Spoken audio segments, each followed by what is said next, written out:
foto perdida.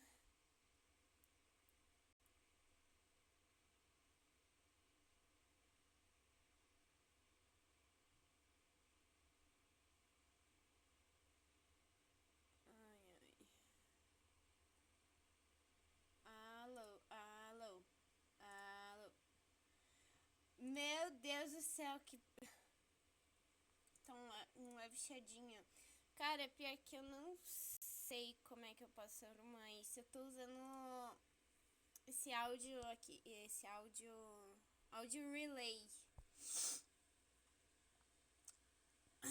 Mas, tipo assim, a qualidade do som tá melhor que, digamos, quando eu falo no microfone do PC, né?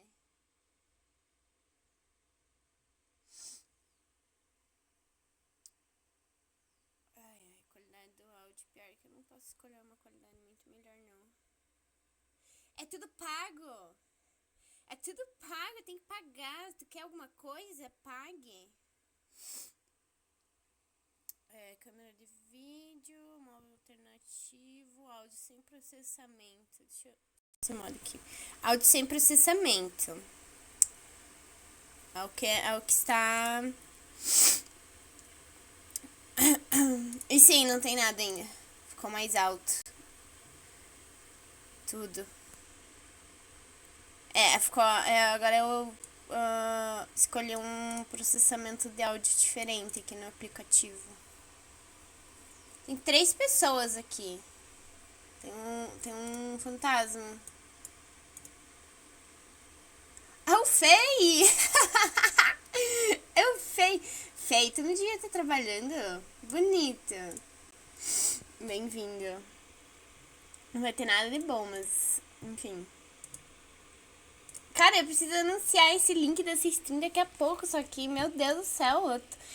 Isso aqui é muito difícil de fazer. Isso aqui é muito difícil. Gente, como assim? Não gostei, ainda bem que eu não sou streamer. Ó, eu vou. Pera aí, me ajuda aqui, gente. Onde que fica melhor deixar o celular? Ó, agora o celular tá em cima da mesa. Tá em cima da mesa. Tá ruim? Porque eu tô achando que eu não vou conseguir deixar o meu celular em cima da mesa por causa da ventoinha do PC. Tá, aqui tá em cima da mesa. Agora eu vou colocar aqui no meu no meu tá em cima, tá diretamente assim de frente pra minha boca, pros meus olhos. Better. Ai, tá bom. Melhorou. Imaginava. Então, eu só tenho isso aqui. Eu tenho um pop-up de chat aberto aqui.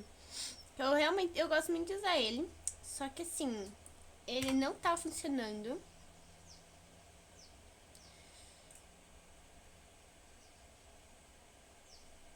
Aqui. Tá, foi. Manda umas mensagens aí, Toquinha. Olhões de Sami. Não, eu não vou abrir minha câmera. Deus me livre. Imagina mostrar a cara na internet. Teste, tá. Esse pop-up aqui tá funcionando. Deixa eu então colocar. Se o meu áudio tá ok, então vamos adicionar vídeo, né? Tá meio escuro. Ai, coitado, só minha. Vai fazer o quê? Vai fazer uma cirurgia na minha cara? Eu só não sei se eu gostaria de capturar a janela, né? Mas. Meu Deus do céu. Meu Deus do céu. A minha área de trabalho. Ah, tem coisas acontecendo aqui. Talvez. Não tenho certeza. Por que essa porra não tá fixada? Dá pra fixar? Tá, acho que agora fixou. Peraí que tá abrindo. Tá abrindo. Agora nós temos que adicionar captura de janela. Sua área de trabalho é uma bagunça. Depende. Depende de qual área de trabalho você está falando.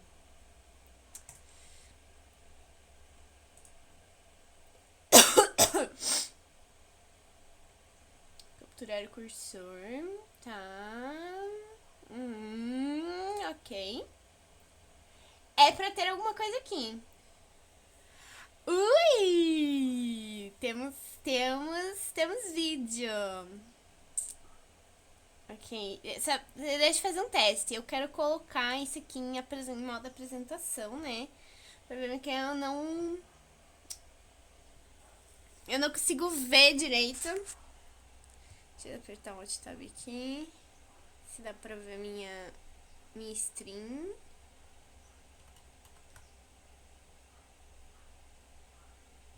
F11. Mas aí não vai...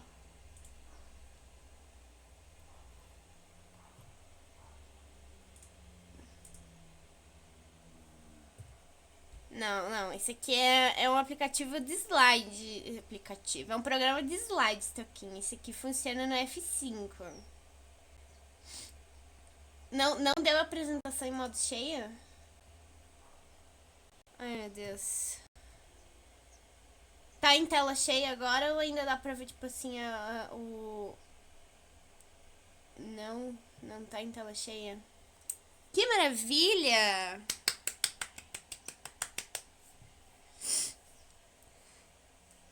Eu não sei o que fazer. Ai, que ódio.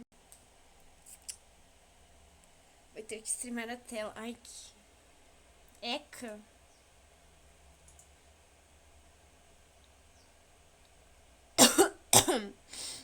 Deixa eu... Joga no lixo isso aqui. Começa de novo. Captura de... Será que essa captura de jogo... Ah, aqui ó, tem apresentação de slides. Tem uma opção para apresentação de slide. Visibilidade.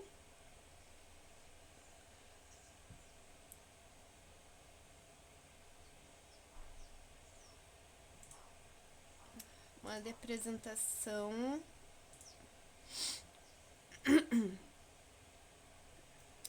Transições mais ser.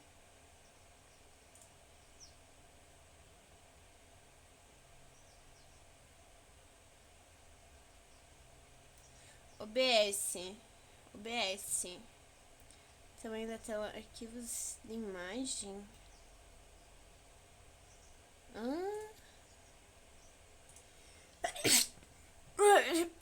Cara, minha alergia atacou tudo, velho.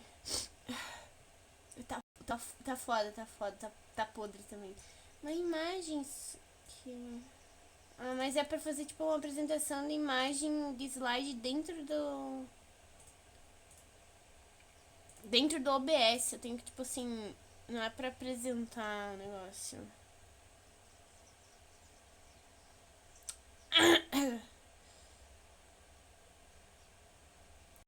Captura de saída de áudio, captura de monitor. Captura de jogo, vamos tentar, né? Capturar janela específica. Combinar título.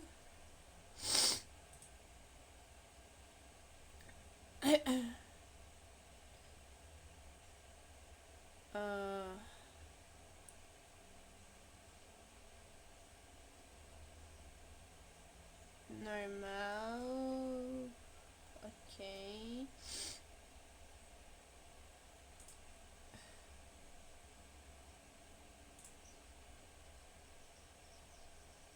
Eu dei ok, não mudou nada. Nham.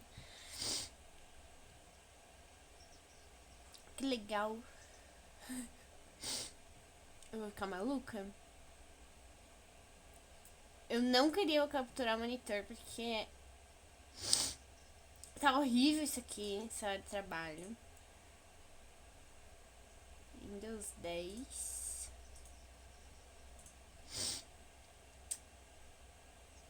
Forçar SDL. Não sei o que é, então não vou clicar.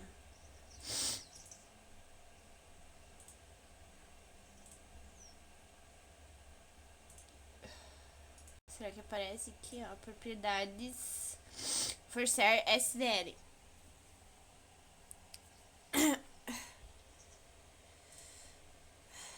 Ai, Deus. Tá isso aqui, velho. Aí os livros que eu baixei ontem à noite. E os memes que eu tenho que postar ainda no buscar. Isso aqui eu me esqueci. Isso aqui eu tenho que postar. E eu também esqueci. Aí tem isso aqui.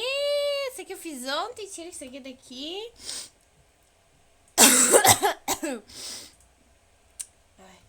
Você já viu esse meme aqui, Taquinha? Foi o meu primeiro meme que eu fiz. Sobre The Pathless. O primeirão. Primeiro meme. Eu vou buscar papel. Pera aí.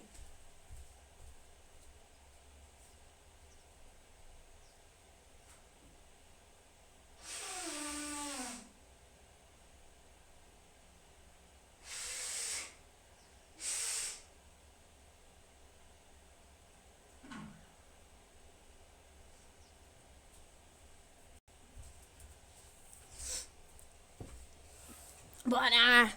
Bora divulgar o links! Meu Deus do céu. O Fei foi embora. Compreensível, a gente assustou ele.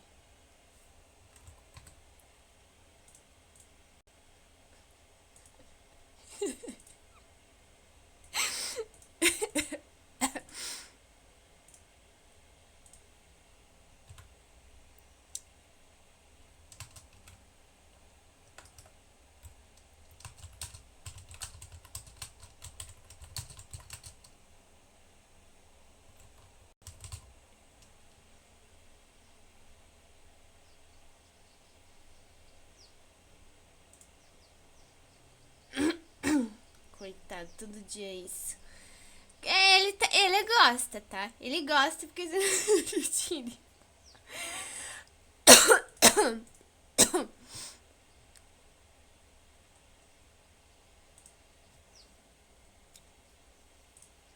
Opa, não é aqui.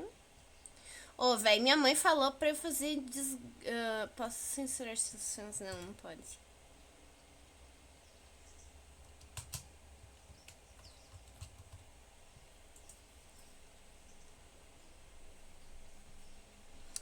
Você não pode censurar meus fãs, senão você vai ser censurado.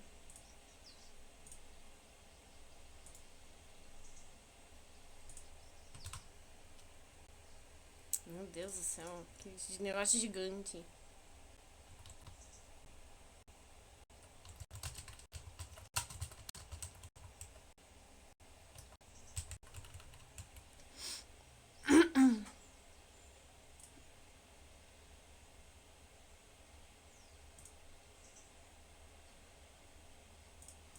Deixa eu mandar pro meu amigo.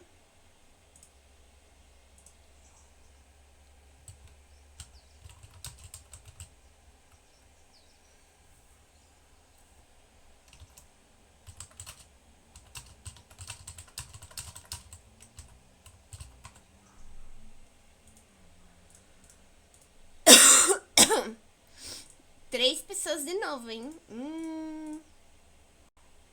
Fei voltou. Oi, Fei. Viu que bullying funciona? Ah, mas ele não tá no Discord.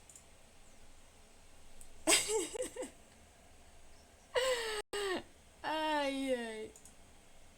Bullying funciona. Ai, te adoro, Fei. Ativar modo escuro. Eu não faço ideia do que essas bagaças servem. Tem 5 pessoas aqui, mas só 3. Deve ser fantasma, né?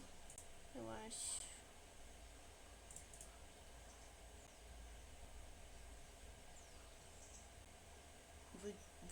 Vou expor feio. Vou expor feio.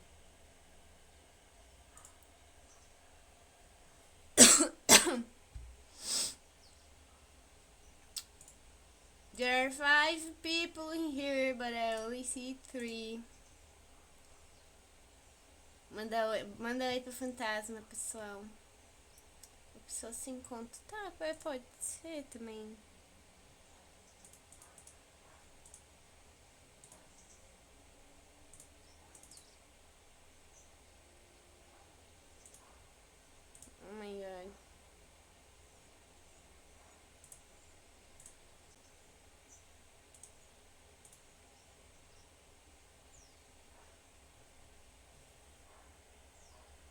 Tá, teve uma pessoa no Tumblr que deu reblog. Será que ele tá aqui?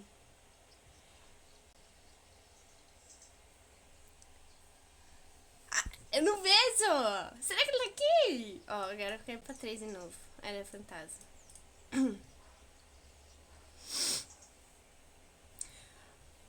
Por que tá por... Ah, tá em inglês também. É que eu quero esperar o meu amiguinho vir, que daí eu começo.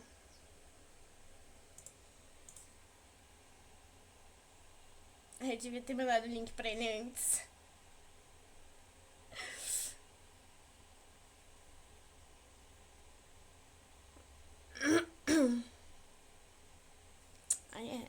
There is fuck. There is fuck. Pior que eu tô com um pouco de pressa, porque minha mãe falou pra eu ir buscar o caro, que ela deixou lá embaixo, né, perto do CMEI. E ainda por cima levar ovo pra ela comer. Claro, ela vai comer no intervalo dela. E eu provavelmente vou levar, tipo, ali meio-dia e meio, 1 hora. Mas, tipo assim, ainda assim, são só 3 horas que eu tenho pra conversar. E olha lá, ainda menos.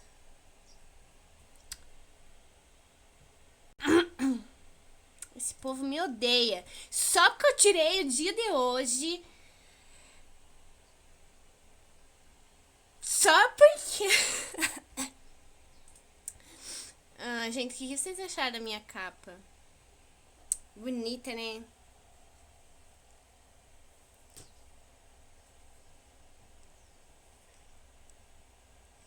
Bonitona.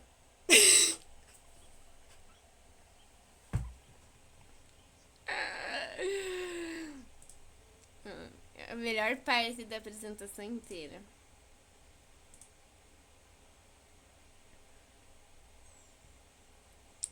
O Gil! É o Gil! Gil?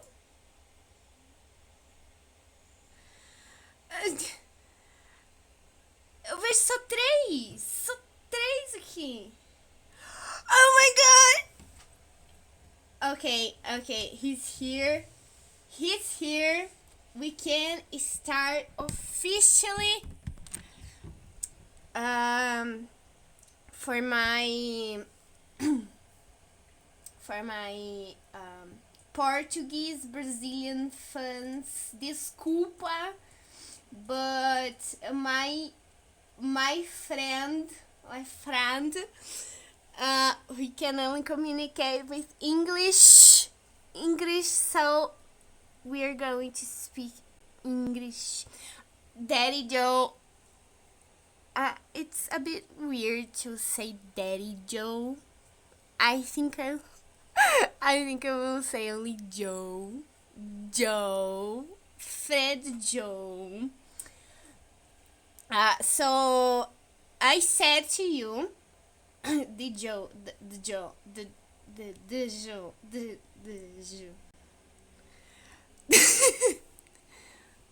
Joe, yeah, Joe, the friend Joe, the friend. So I said to you that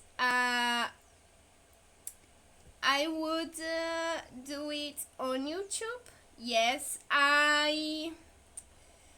YouTube hates me because, like, I knew that in order to stream in this other account I had, I needed to confirm with my phone number, and I did it like 2 weeks ago. And I thought, well, now everything is fine. But then today, right when I set my computer, I went to YouTube to get the transmission key, and YouTube just said that I had to wait for an entire day, 24 hours, in order to make my first stream. And, like, I didn't know about this. So I had to came here over Twitch. Wait! Oh my god. So, Joe, in order to help explaining to you my ideas and everything, you said to me to yap, to talk about the game, and I took it seriously. I took it seriously. So I did a slideshow uh, to help me guide you visually, and also with some text and yes, a presentation. And um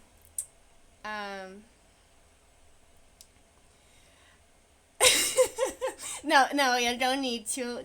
Only if you want, but you don't need to. No, no, no test, no test. Just chill. Uh, um, it's just a class I did in order to help you understand whatever comes out of my mouth, because um, there's a lot of nerdy stuff. I felt like I don't know. It's also was to help me, because there's so much shit going around, and like I was trying to also make something, more tamed, because if I came here and just started talking about the game and everything I had in mind, it would be a mess. And even I would get lost. And I thought it was best for me to have this presentation. So now I will show it to you. um, is it the full screen working? I need to see this on my screen.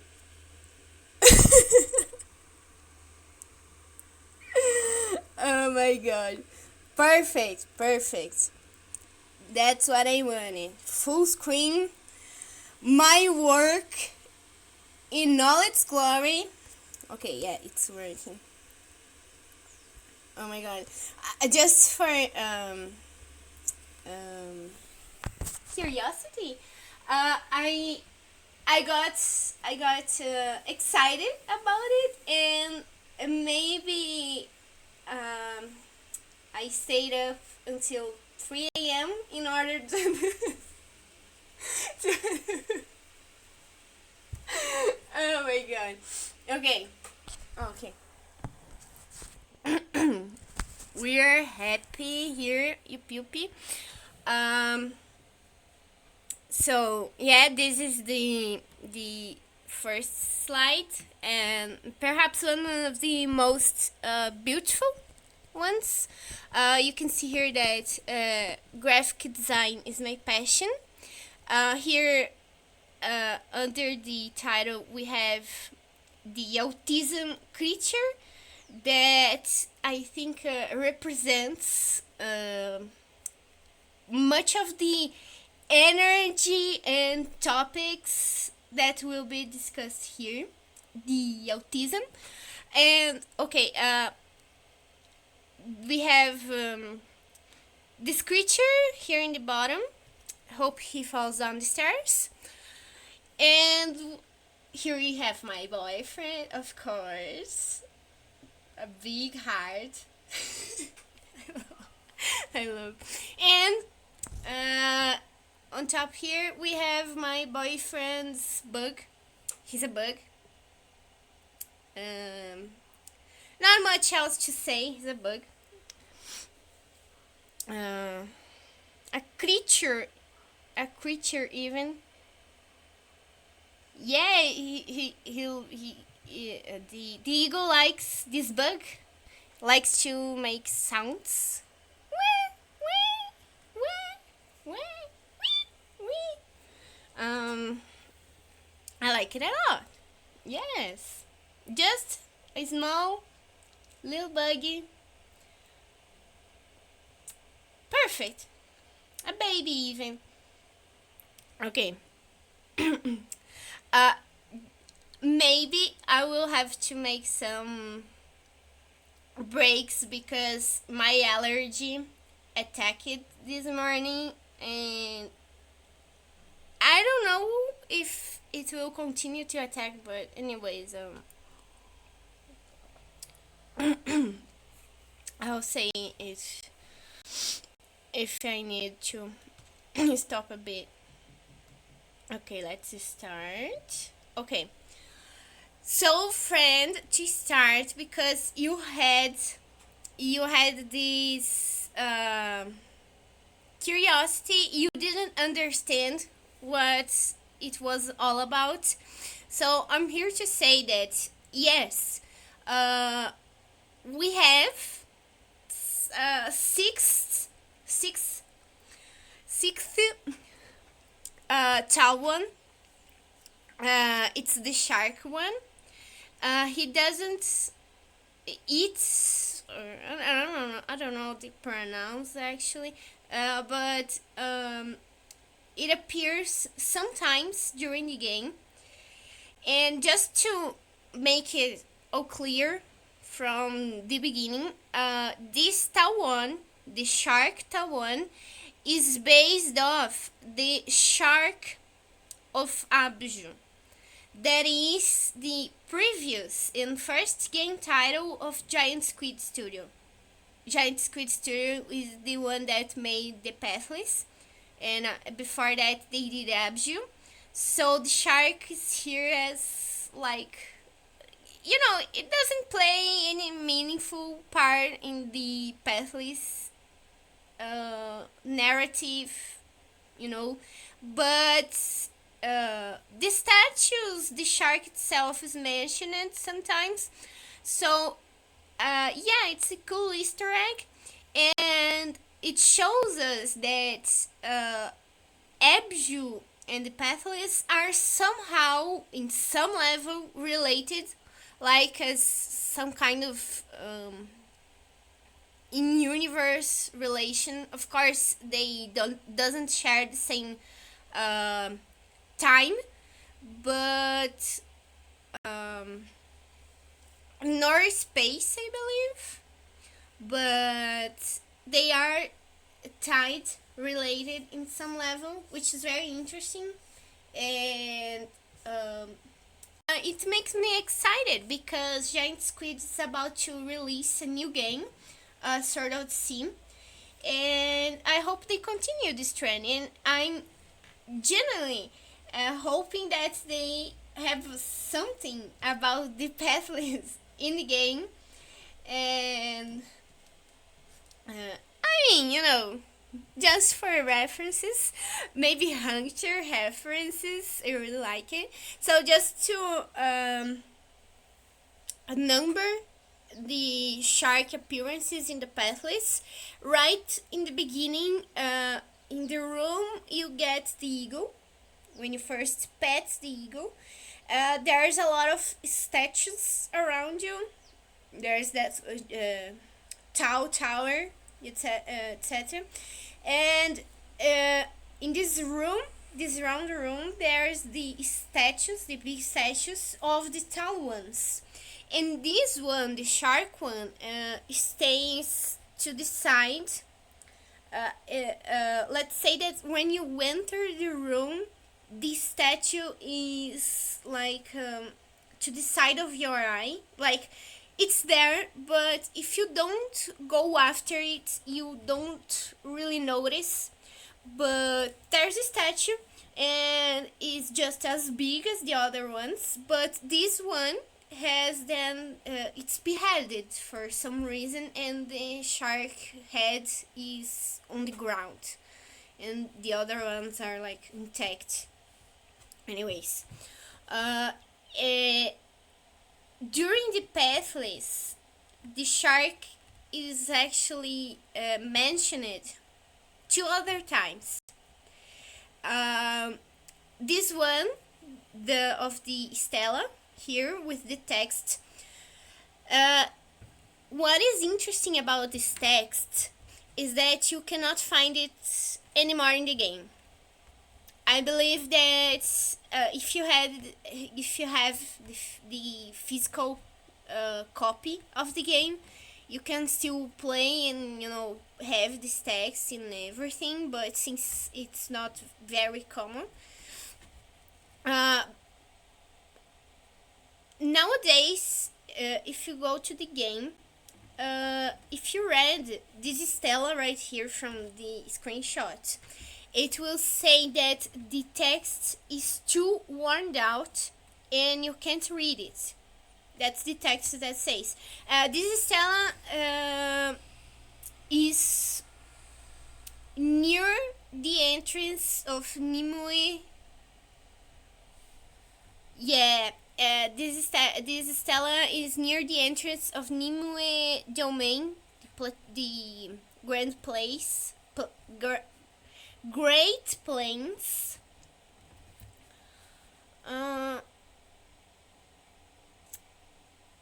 Yeah, there's a pond in front of this Stella, and when I first played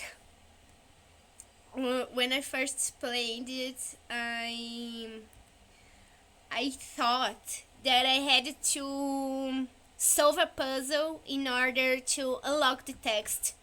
It was a bit weird because it didn't happen before in the game, like as a mechanic, let's say, because all the text was given unpromptedly, like you came after the text and stopped there and read and continued your journey. So it was a bit weird, I thought, but I tried nonetheless around the Stella. There in front of it, there's a lot of there's two puzzles in it, and I assumed there was a third or I don't know, another one in order to unlock the Stella text. It's not the case. The devs seemingly updated the game after its release, and I, I will say it was difficult to find this print here to show you because it's not from my game. I hoped in a lot of YouTube gameplay of the game in order to get a glimpse of this Stella text, because like in my game there's the new text and it's worn out. Yes, and I found it super interesting that the devs went this far to hide this specific information. And if you watch any gameplay from like 2 or 3 years ago, and the person playing by chance come by this Stella, the text is the same as now. Like it was already changed. I could just find this text in videos from like 5 years ago. That was when the game was released. So they made this change rather quickly. Like they didn't allowed a lot of time to pass, and so registers of this Stella are quite rare. And yes, I had to go after a lot of videos in order to find this screenshot because I wanted to show it to you, because it's a nice Easter egg. Because in Abju, the shark, I'd say Abzu in general, like there's no text there's not a single letter in Abju. And so the shark doesn't have a name. The shark is the shark. And then when we come to the pathless, we have this Stella that says, much like the water she lives in, Basila both gives life and takes it. Enjoy her gifts, but do not take them for granted. And it's super interesting. People like this is how can I say, a very fun thing. So if you hear someone talking about the shark, about calling it Basila, so there's why it's a very small detail that if people don't go investigate, it's a bit unclear and shadowy and doesn't make sense. But here's it.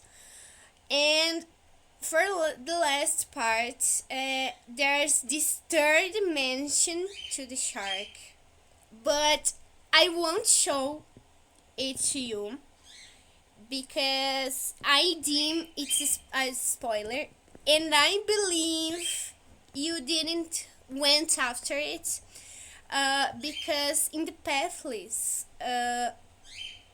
we can collect shells, and these shells are the same shells we collect in Abju. And like these shells in the pathless doesn't do anything.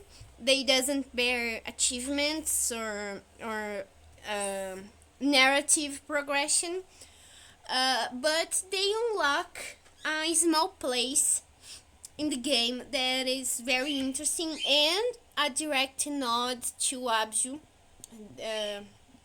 Like if these other elements were like, oh, it's maybe Abju or a bit tangent to it. This Easter egg, I'd say, that you unlock after collecting all the shells through the plateaus. It's a direct reference to Abju. There's a guide on Steam on how you can collect it. There's videos on YouTube too.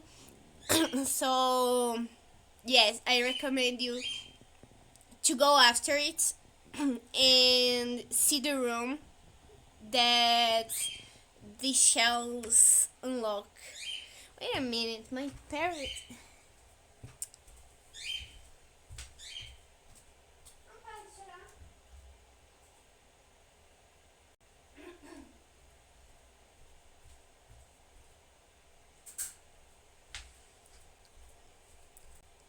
Silêncio.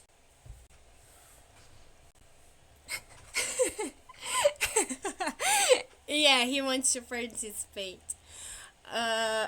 But yeah, for the third Abju for the third Abju reference, there's this one, and I won't show you or spoil it to you.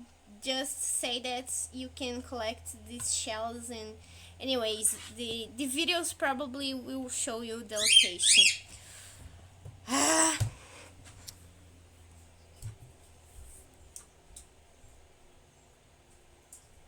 Just a moment.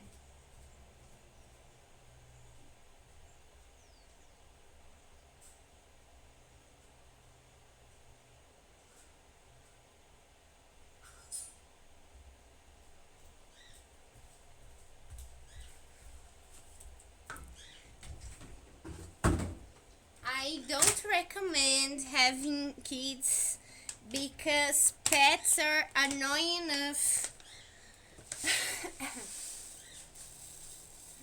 Oh god. Just a minute.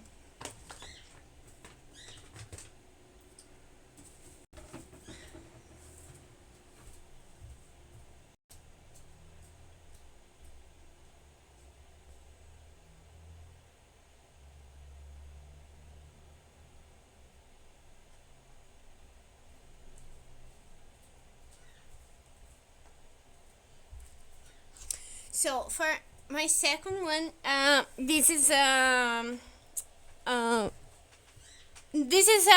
like to say sorry, because I remember that once someone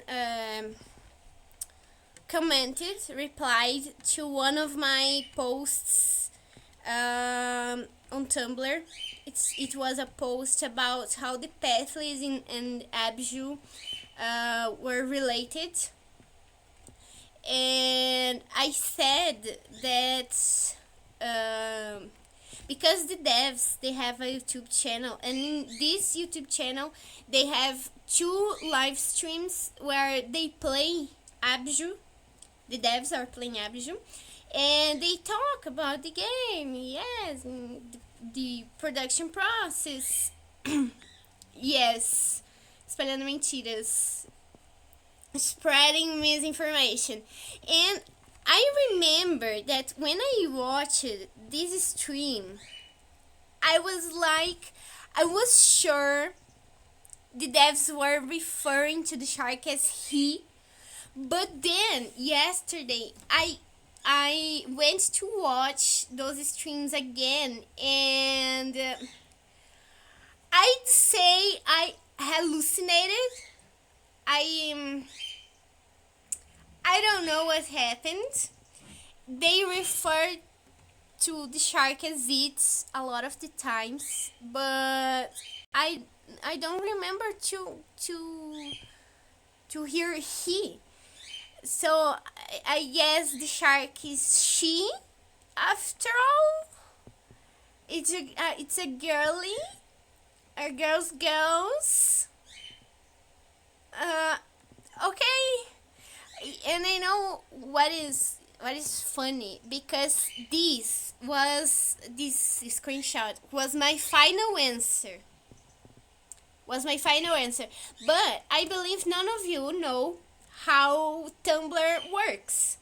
So in order to reply someone, uh, you have to tag the people again, the people, the person, that you are talking to you are replying to. And in this particular answer, I didn't tag the person. The person didn't saw my answer.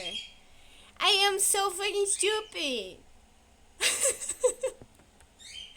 I was like, I went after the conversation again, and I saw that, like, we were tagging our names back and forth in order to, like, notify the reply, and to sign that, oh, I'm talking with you. And I didn't do this with this answer. Like, I didn't tag the person. The person didn't saw this answer. They didn't read it. Like, it happens. It happens. It happens. I'm so feeling stupid.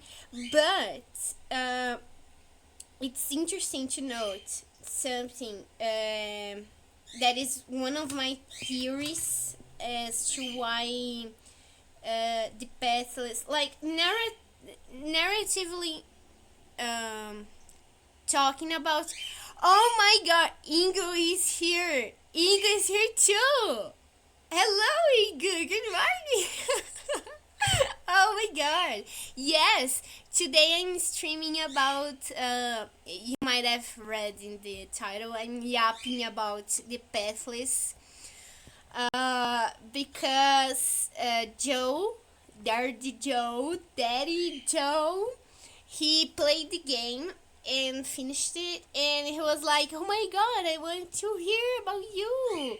And I was like, okay, I can talk about it, but, like, not through text, because I would make such a wall of text, and I know it would be, like, too much for even to me to actually write it, because it's a lot of content. And I just thought, okay, I don't have all the time in the world, so just let's just talk about it, and it has been a long time since I talked with my fans. Oh my god, I have a lot of fans, it's hard to keep track. Oh my god. So yeah, but yeah, Basila, I I'd say Basila is a girl's name, but yeah, Basila, it's actually Basila is based of that mythical creature. You know, there's a mythical creature that has this name. Uh, I just don't understand exactly why they chose Basila as the name of the shark, because Basila, if I'm not mistaken, it's a very European um, creature. Like, it's more diffused among European cultures as this mythical creature, fairy tale creature, you, you know. But Abju is based off uh, the Sumerian myth of creation. It's based off Mesopotamia, and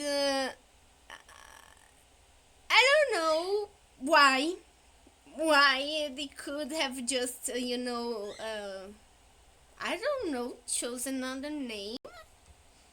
I have no idea why they chose Basila, but I want to point out something, because let me go back a bit.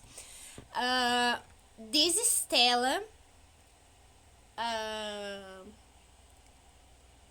this Stella about Basila is found in Nimue's domain.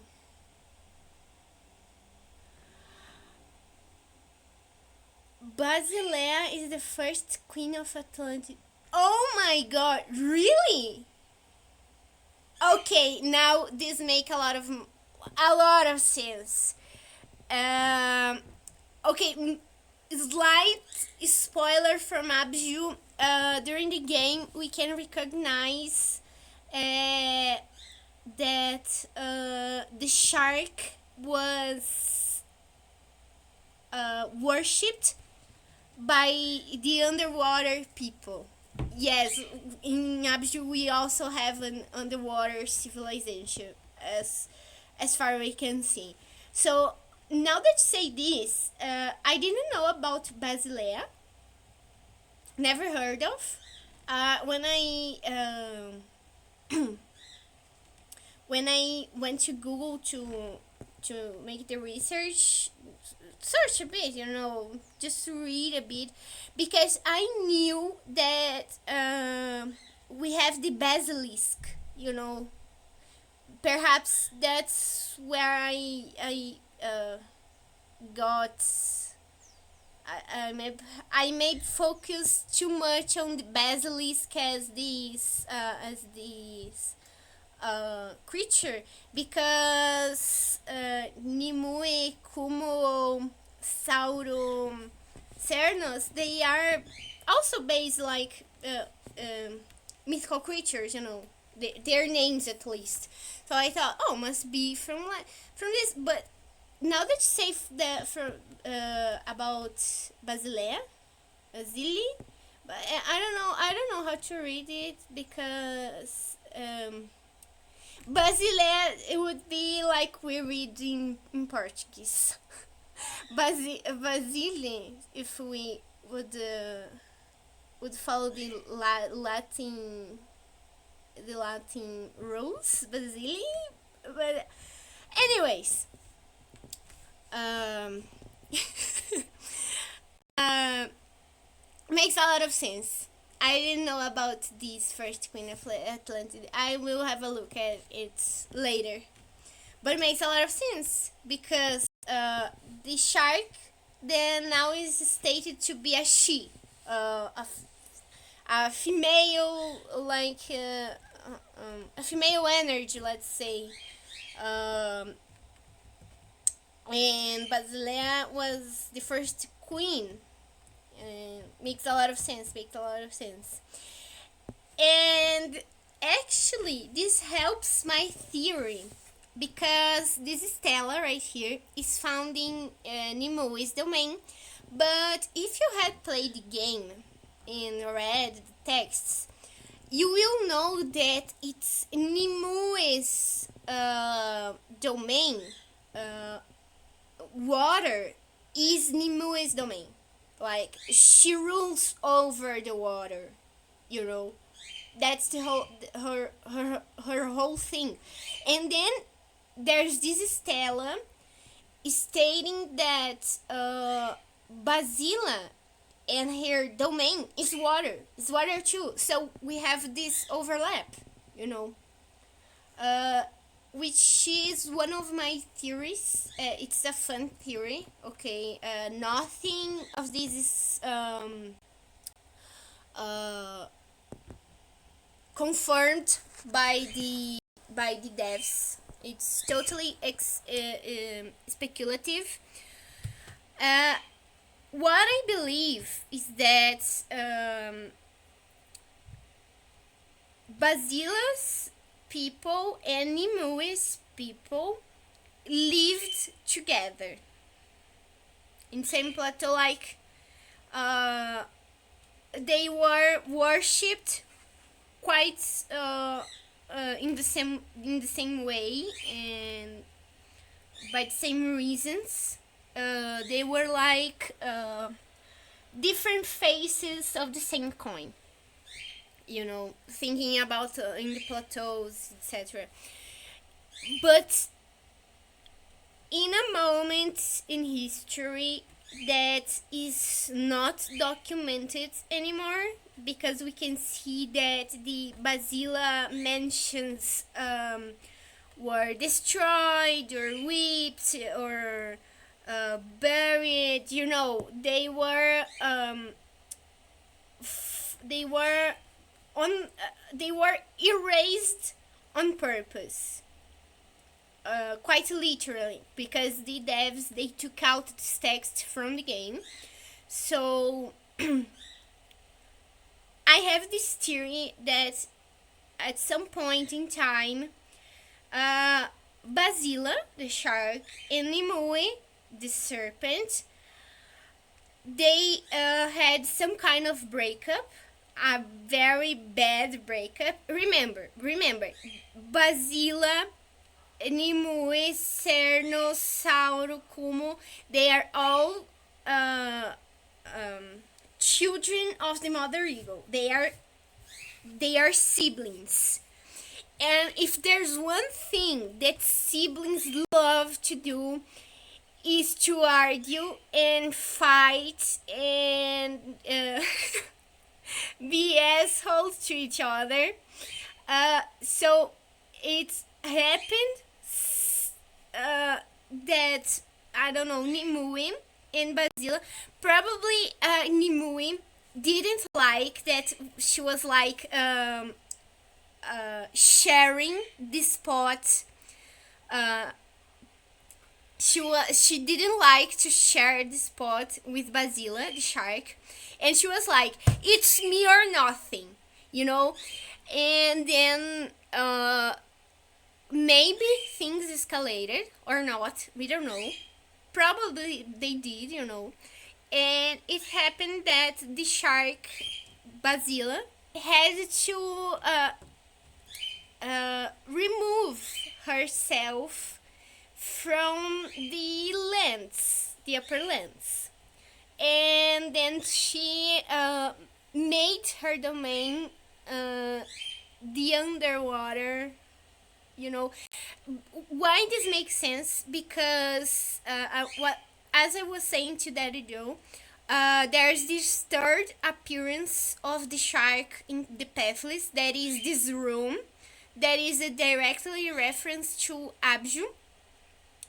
And there you can see that the people that followed and worshipped Basila the shark lived in the island.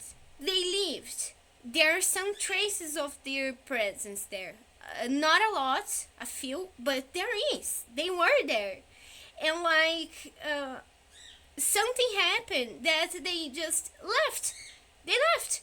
And I have this theory that Nimue and Basila basically they start arguing and fighting, and in order to things to not escalate out of control, Mother Eagle probably split things because Nimue is still controls water, like her domain is water, but Basila, her domain is also water. Like nothing changed, just like maybe the location, uh, and you could say that now Nimue is fresh water, while Basila is salt water, ocean water. Anyways, there was this division, and you can see that Nimue's worshippers, they had quite the influence because like they wiped out all all in any reference to Basila. Like no one here worships Basila. Ignore her, forget her. Our goddess is Nimue, and we will worship her, which is like it's interesting. It happens all the time, actually, in history. If you read the ancient records, etc., you see that there is a lot of religious shifting all the time.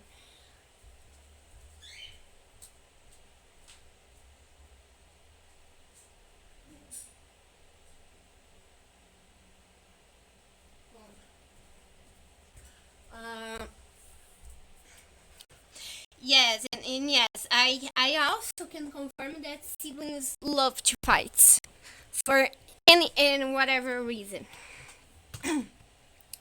So, in order to explain the pathless, and now here comes the nerdy stuff, like really nerdy. Uh, Imagine, guys, I read books. Yes, I read books in order to try to understand whatever is going on. Just okay. How can I say it? So for the pathless, we have I'd say in my experience, okay, there could be more, and I believe there's more because if it's just this would be a bit sad, but when I the recommended reading for subject, yeah. Oh my god, this truly is a college class. Oh my god. Um, but for my understanding of the path list, I use these two books here by Joseph Campbell.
audio quality is better.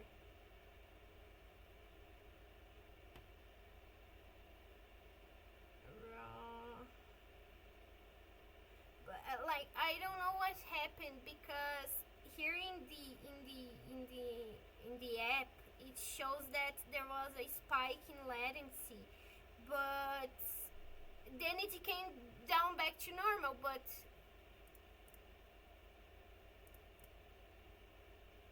uh, oh, let me try again.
Oh my god!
Okay, I'm not killing anyone. I'm not. Guys, I'm sorry. Oh my god. Oh my god. Sorry. I'm so I was like clicking and changing all the settings I could because I didn't know what stuff wasn't working. But oh my god. But like I understand what you guys were hearing because my cell phone was transmitting the audio. I'm sorry. Oh my god, I can't believe it. Oh my god. Sorry, guys. Oh my god. Okay. Uh. Okay. You're back in. Everything is, everyone's fine. Everyone. Oh my god. Okay, good. I'm not going to jail. Um, damn. Sorry, guys. Really, seriously, sorry. I downloaded this app, this thing to use my cell phone microphone because it's objectively better because my computer microphone uh, is very. I think you guys heard it's a low quality one, and my English is already not the best that there is, so perhaps a better audio quality is it's best, you know. Um, um, I kind of forgot where I was just a moment to.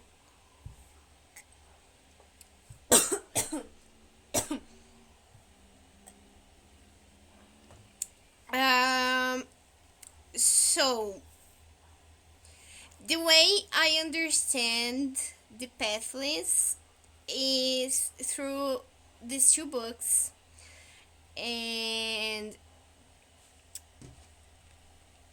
as I was saying, I recommend, yes, the obligatory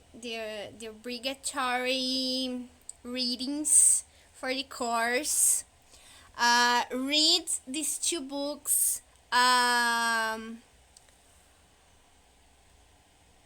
Write the globe of death. Uh, Jump from the top of a truck that is going 100 kilometers per hour, and um, bake a cake. And if you do all these, you guys are accepted in the Sasso fan club with VIP access, and you also get a shiny star to, a sticker to, I don't know, put somewhere you want to show off your um, great achievement in life. uh, no, stay here. Let's go back to the books. So, I understand the path list to mainly. Um, don't go, Ingo. Don't do it to yourself. Don't do it. You can find in the internet for free. But how I was saying,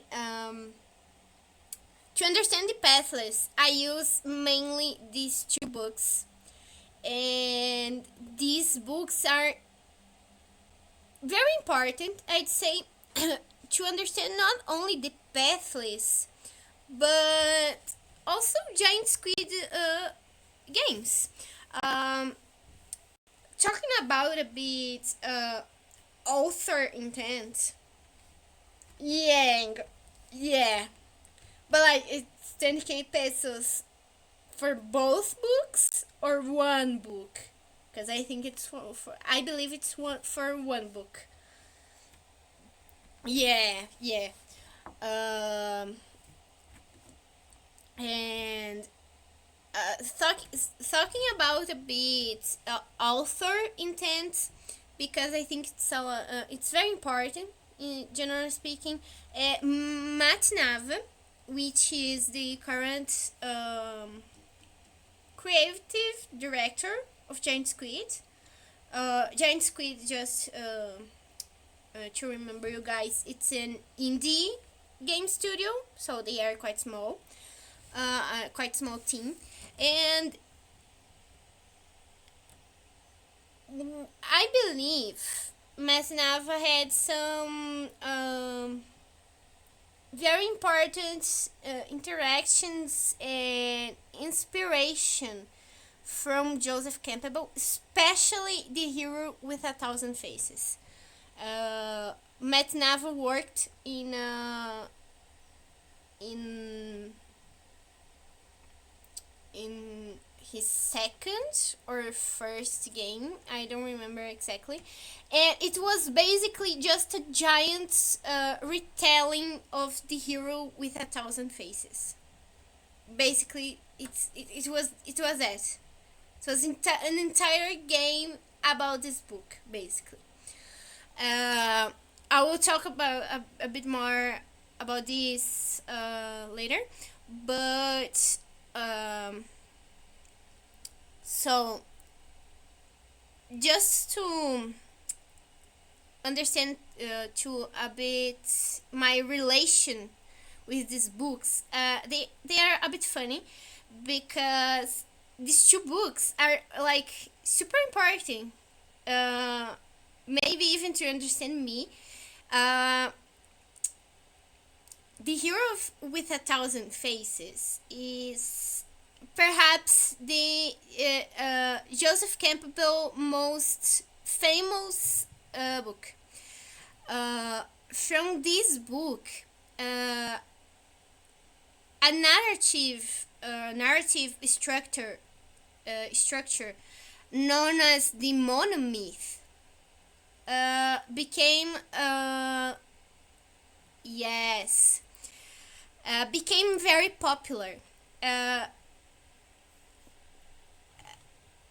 in this book, Joseph Campbell he will use yes George Lucas used this one.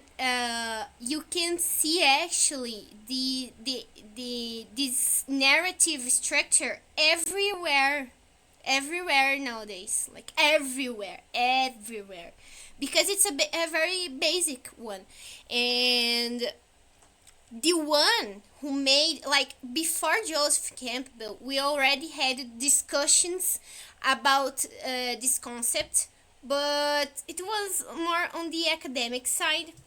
Oh, and it was Joseph Campbell, through his book, that made this idea more broad, more appealing. He diffused this idea.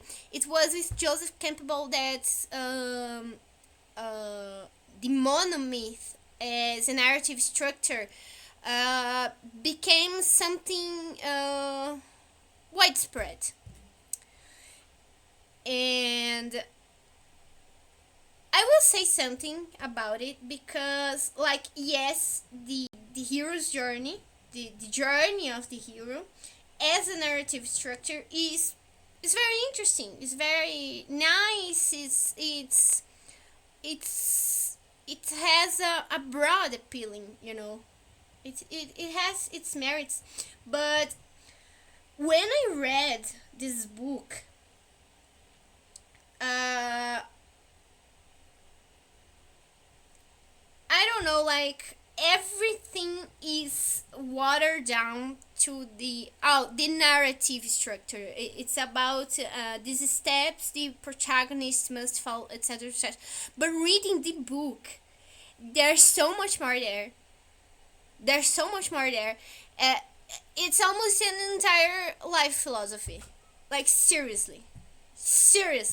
And it makes me sad because even if you go in the internet for a uh, short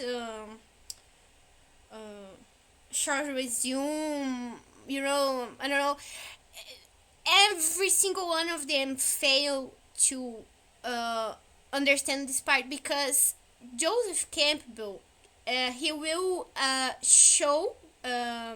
he will show us in the book about this narrative structure, but he will use a lot of real life examples of myths, um, of mythology, and legends, fairy tales. He will look at these stories and he'll say, you see it here. There's an underlying truth hidden in these stories, these tales, and seriously, this book is completely different from what you can find, people talking about on the internet. That's why perhaps more than the goddesses, the hero with a thousand faces has to be read as a book. You want to understand what Joseph Campbell wants means, truly means. Just going in the internet and maybe reading one, 2 or 3 paragraphs about the book. Like seriously, this book is insane. And if I must say it, it's a really important book to understand Nila, because I will have to remember you guys, but Hunter and Nila, they are basically the same kind of character. They are the hero, the mythological hero. You guys understand? And this is super cool, super cool. But in the Pathless, for as much I would like to yap about the hero with a thousand faces, because it's an interesting book. I feel like it exists within the game as this thing, and shapes the narrative. But when you are playing the game, you solving. Yeah, Nila and Hunter are super cool. They are my wives. Huh. I Okay. If Nila and Hunter are super cool and they are my wives, it means that I'm also super cool. uh, no, I don't think that's how it works. But anyway, um,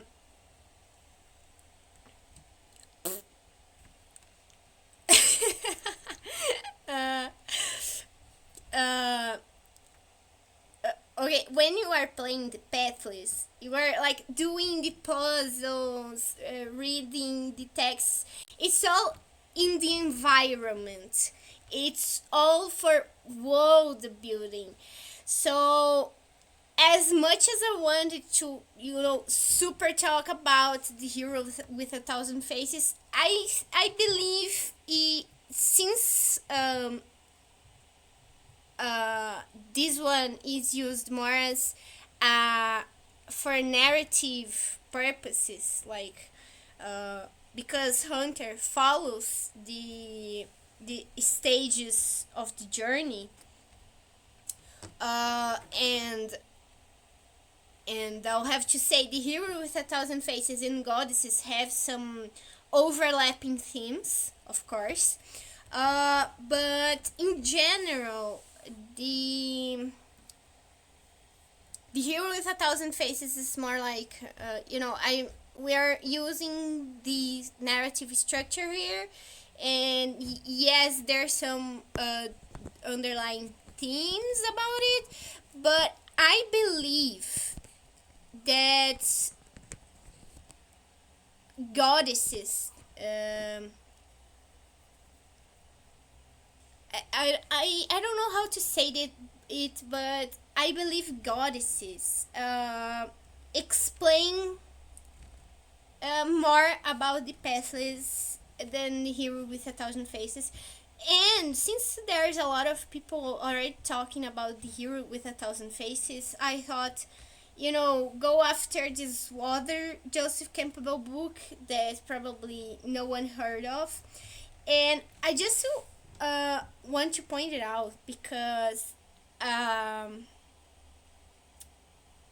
not only the pathless seems to draw a lot of the things in the goddess's book, But also, it was kind of a funny coincidence because when I started playing the Pathless on like February 2024, if I'm not mistaken, uh, I think a week or two before booting the game for the first time, I started reading Goddesses. Why? Because I was thinking about my OC. I can show her later, but anyways, it's my OC. It's the goddess that helps Nila in the underworld in seventh layer, to make it straight to the point. No, no, no. It's the goddess that helps Nila in the in seventh layer, and she's based off Madurga, um, which is Durga is very important goddess of Hindi, the Hindi. No, I think it's Hindu pantheon. Like she's a goddess from Hinduism, and she's very important, and she's widely celebrated. And I used her as inspiration to make this OC, basically. That is the goddess that helps Nila in the seventh layer to subjugate, let's put it this way, Ashlesh, uh, and make the pact and everything that we know already. So I was developing her, and I was a bit lost on what I should do with her. And I remembered that when I was researching about the hero with a thousand faces, I had a look in some of the other books Joseph Campbell had written about. Actually, this goddesses book, Joseph Campbell didn't wrote it directly. He had a bunch of scattered texts and talks and presentations, recordings that the Joseph Campbell Foundation, I think, united in a single book because, he worked a lot on this subject, so he even had some texts that overlapped. Uh, and I remember this book titled Goddesses, and I wasn't sure about exactly what it was about, but I knew from what Joseph talked in The Hero with a Thousand Faces that I had read early 2003. Um, so I knew from The Hero with a Thousand Faces that what probably Joseph Campbell was talking about in Goddesses. And so I took a shot and started reading the book in order to, because I was kind of lost. I didn't know what I should do with my OC exactly. So I went after this book as kind of form of inspiration, and I started reading. But as I said, when I started reading this book, like just before I started playing the Pathless. And by the time I finished my second playthrough of the Pathless, I I was almost finishing the book. And like reading the book and playing the game at the same time, I started to see so much parallels, so much things that were like, oh, but okay, this is explained in the book that happened like kind of in real life, and it's also happening in the game. Like, of course, it's not one to one. It's not an exactly, you know, uh, boxed concept idea that's of course explains everything, but for me, a lot of the parallels I saw was enough. And I will talk more about goddesses. The book, I even got some passages from the book, and I hope, I can uh, transmit all that I read, all that I got to know, to you guys in a way you guys can understand. Because for more than I would like people to read, and I go here and say, oh, people read it. It's a very good book, etc. I know people won't read it because I am a nerd, and it's fine. It's fine if you guys don't read. There is no problem. Uh, but I have this difficulty of um, transmitting what I really want to say. So I probably won't be able to really do this. But if I achieve, a little bit of understanding, I think it's okay. It's already good. Um, because one, I had to make this slideshow like super fast, and like it's not a problem. It just happened that the Joe wanted me to talk about the game, and I was like, okay, I need something to support my yapping, because my yapping alone will drive everyone mad. And so I have to also have this visual help and guide for me too. Uh, but yeah, I don't think I will be able to cover everything. It's impossible. uh, Shared, these two books like have 900 pages, so it's impossible to condensate everything in a single message. But I will try, and I hope you guys see whatever the shit I'm trying to talk about. But I need water. Just a moment. I will get it, and I'll be right back.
Ingo, I know Argentina is going through tough times, but you don't have to eat crayons.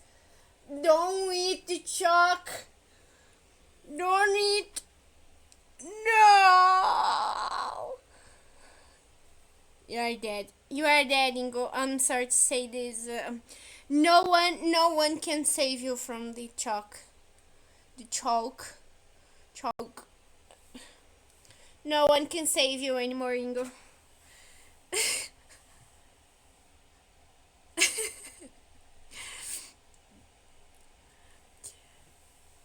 You kids nowadays are too creative. I should put a camera on this classroom. I don't think that's how it works, Ingo. I'll be controlling all of you from afar now. I'll give you guys homework for a whole month, but you have to. I forgot the word.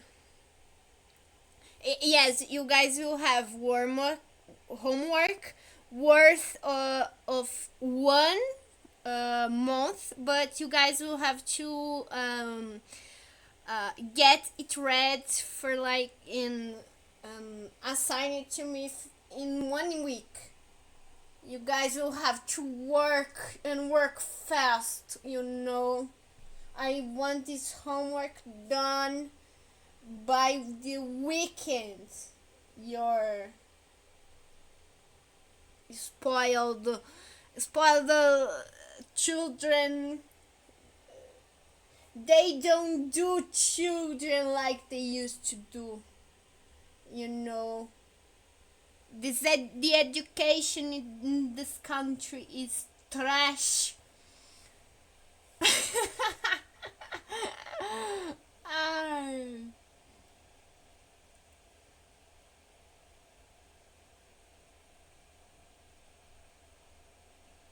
Oh my god. You guys hate me just because I am your teacher. If I was your mother, you guys would see what would happen to you.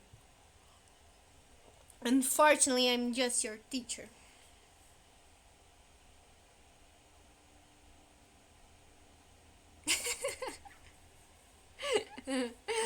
Oh god. Okay, continuing. The continuation. Woo!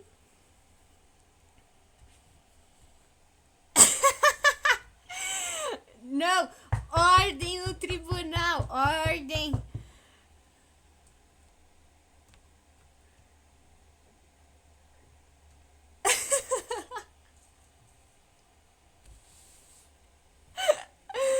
that that Joe is going crazy of the Portuguese assignment.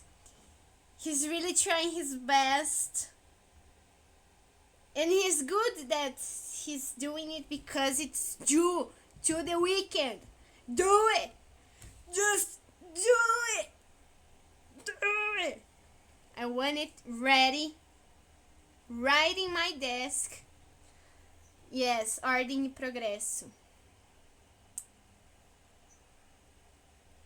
I want ordem e progresso. I want ordem e progresso in my classroom.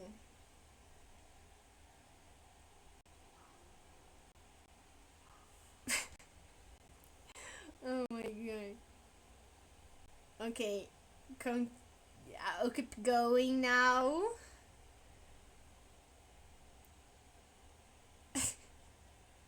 So just to talk a bit about what is the hero's journey, the monomyth. A quick introduction to understand why I said that narratively speaking, the pathless draws a lot from the hero of a thousand faces. So the hero's journey, um,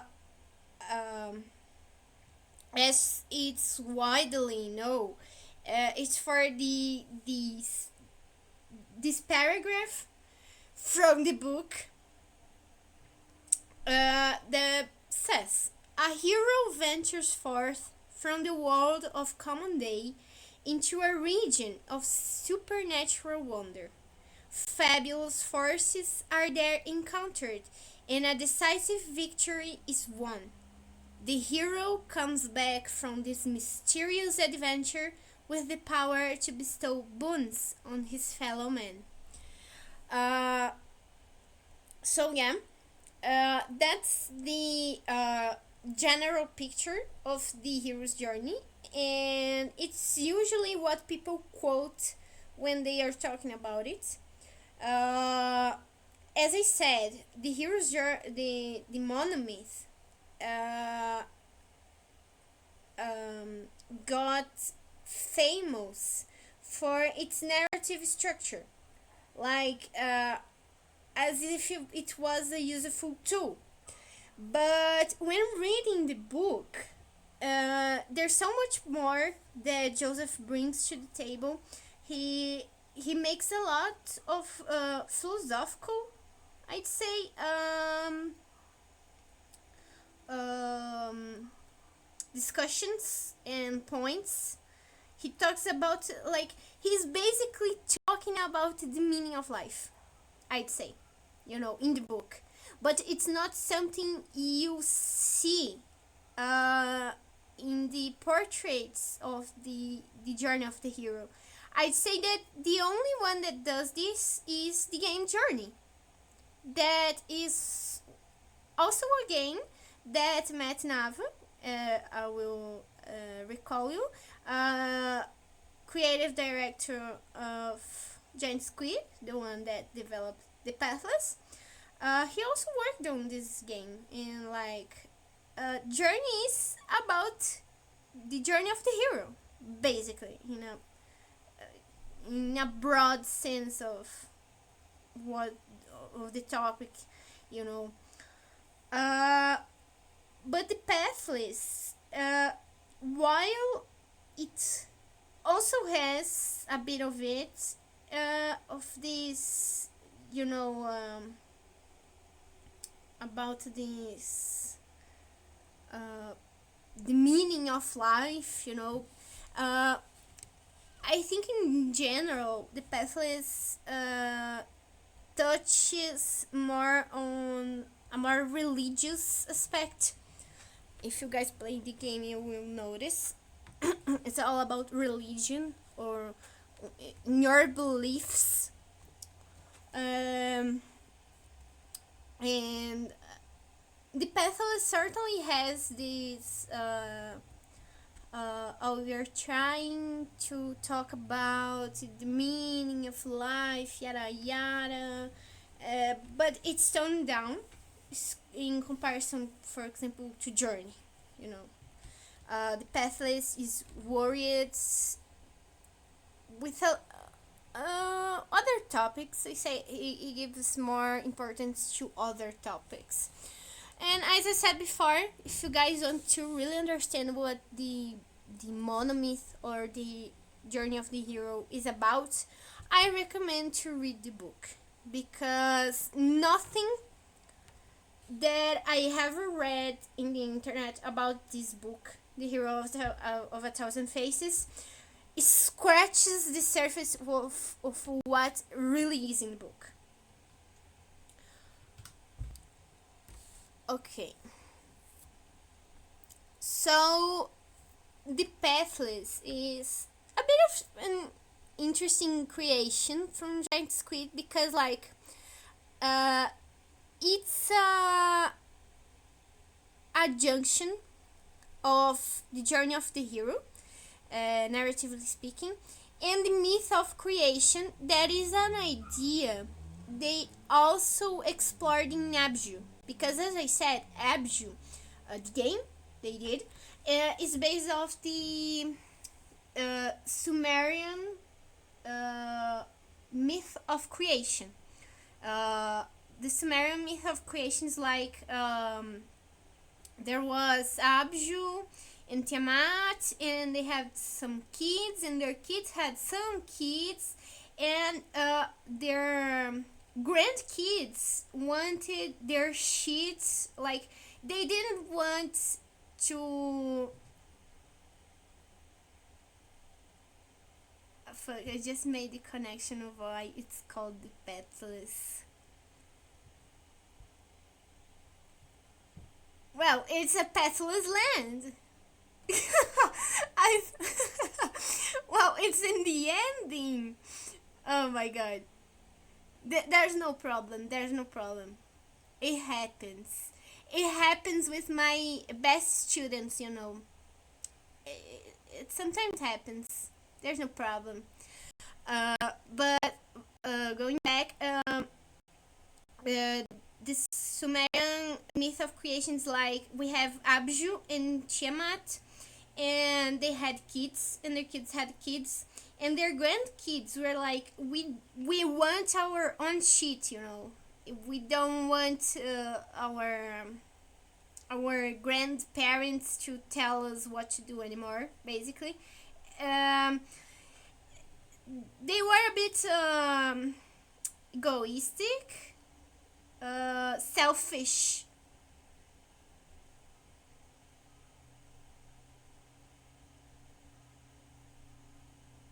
Can you move the chat to the bottom?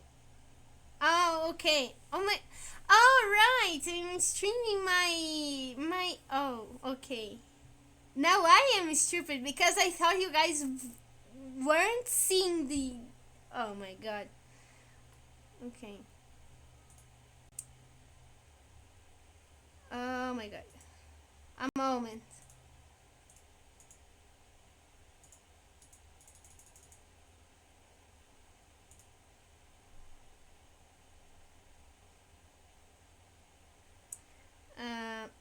Okay. It's a bit. Sorry to interrupt class. Oh my god. Oh.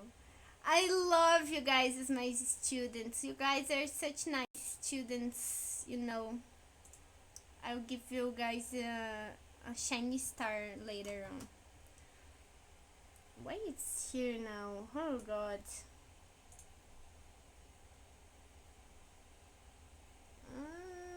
Okay, here.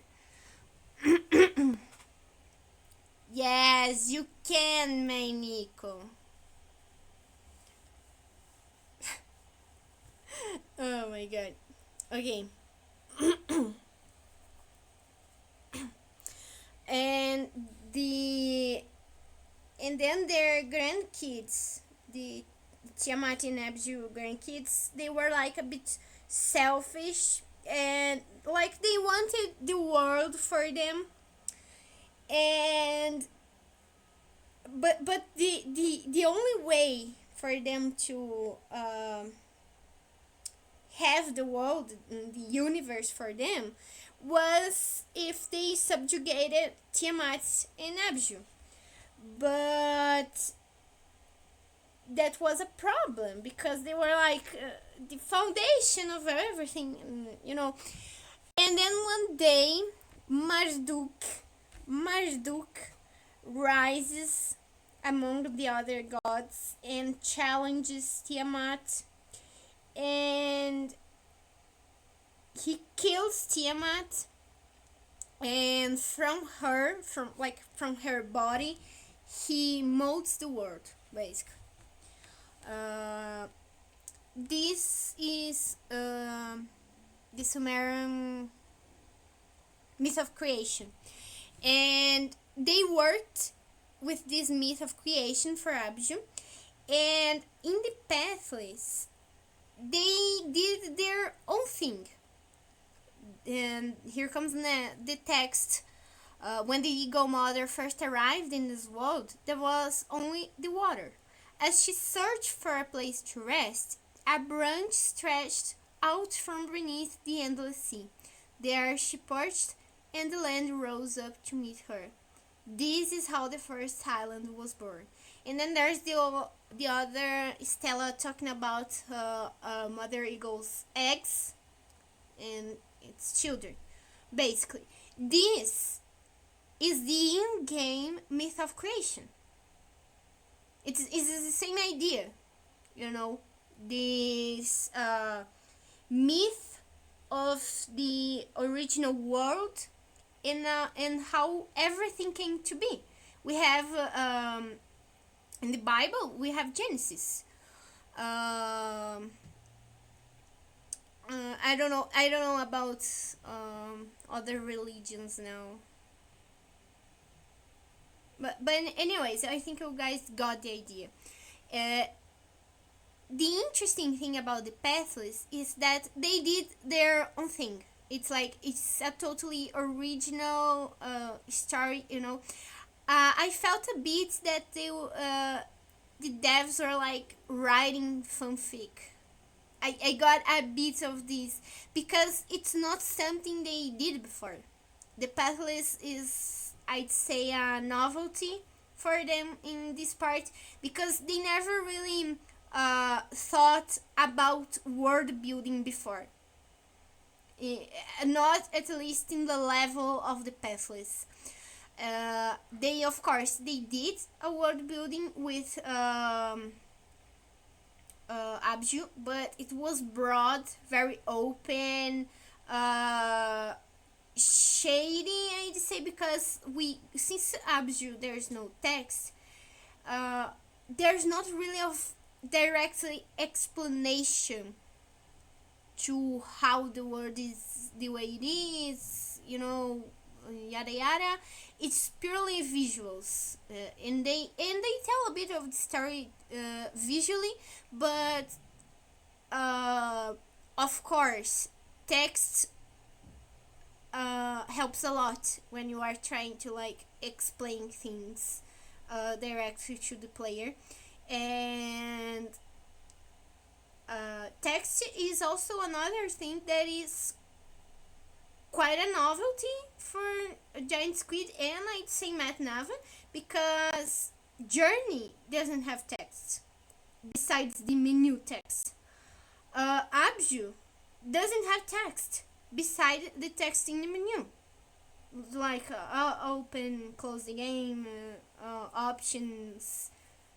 This it was like totally textless game experience, and then they come with the pathless and they like put a Bible in our lap and say read. It was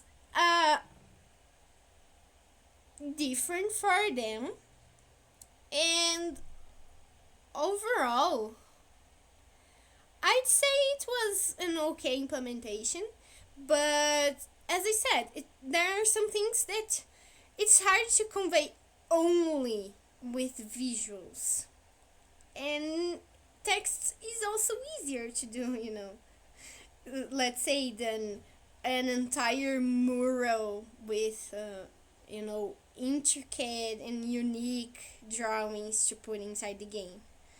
um, but yes, the pathless is this. It's narratively talking. Uh, it's about the hero's journey that I commented before, and they had their myth of creation too, original. They had their own world building. It's the universe of the pathless, and the book Goddesses then touches on similar points made in the game, from my perspective. Um,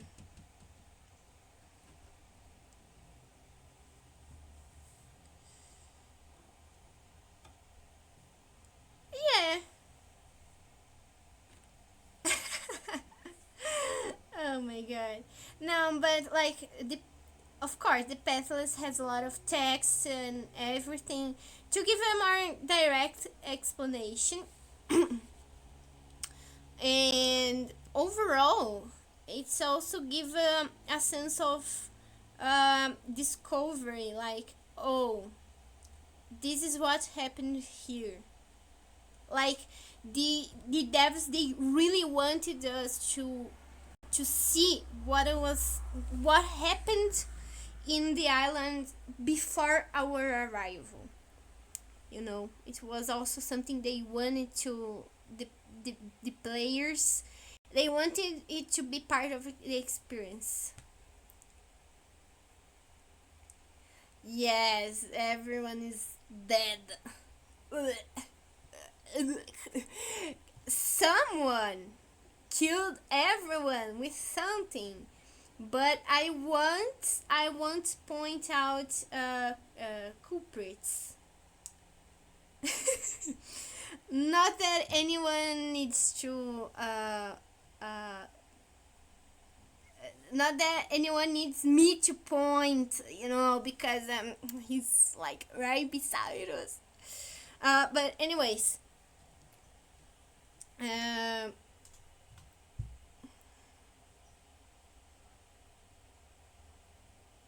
go. No, no, no. It doesn't want to go. Okay. Uh. Oh, okay. The chat will cook me now because we have a lot of text. Burp. Yes, the burp. I think I'll put it here. And I'll make it even small. Sorry, guys. Let me see if I can take out the zoom.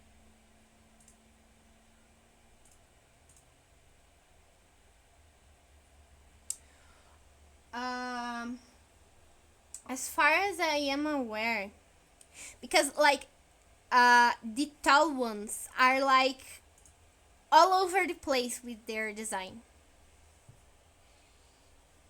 Because I don't know, you guys probably didn't notice because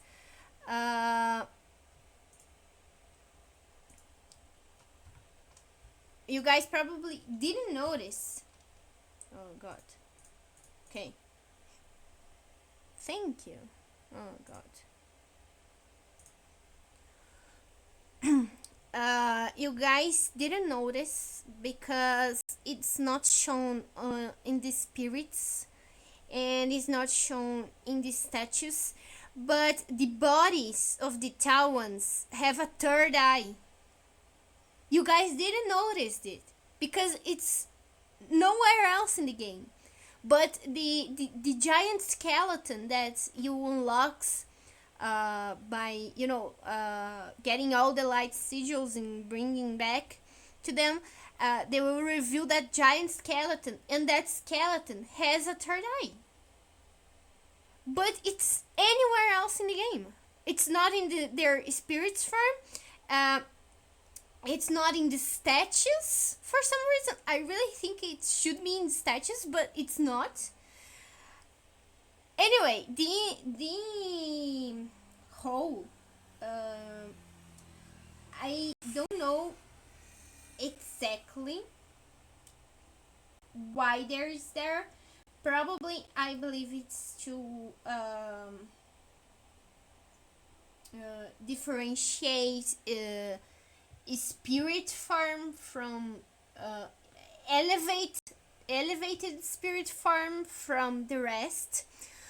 But I believe there's something about first, there's the moon shape. The moon shape is important. It's important to point it out. There's the moon shape, and also I believe it's signifies it's a symbol of sacrifice, because Eagle Mother, though their children doesn't really behave like that, but everything she did was for their children, and we are somehow also her children. Like, think about yourself as a human inside the game. You are her children too. Like, of course, not in the same level as Nimue, Cernosaurus, but you are also a byproduct of her doings, uh, in a sense. Yes, the third eye, the third eye, and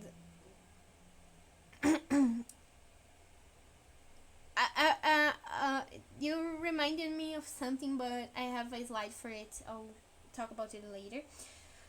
Uh, but yeah, this hole in their bodies, it's about sacrifice, I'd say, symbolically speaking. So, talking about the goddess.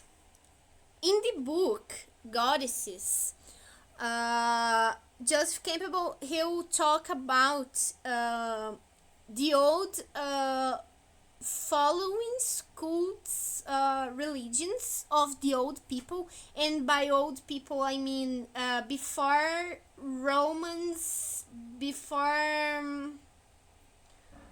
before even, around the time Mesopotamia existed as a thing. Yeah, back in time. So, this is a quote from the book. We have seen the deep archaeological roots of the goddess in old Europe, where from the very earliest times of the agricultural community, she's the dominant figure as both the cosmic center and the surrounding protector. The Indo-European warrior people invaded in the 4th, 3rd, and 2nd millennium before Christ, bringing a collision of two totally contrary mythologies. One in which the matrilineal or mother line is dominant, and one is related primarily to the mother, and the other, the patrilineal line, in which one marks one identity through one's father.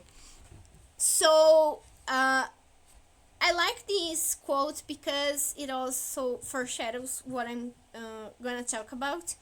The goddess for Joseph Campbell is this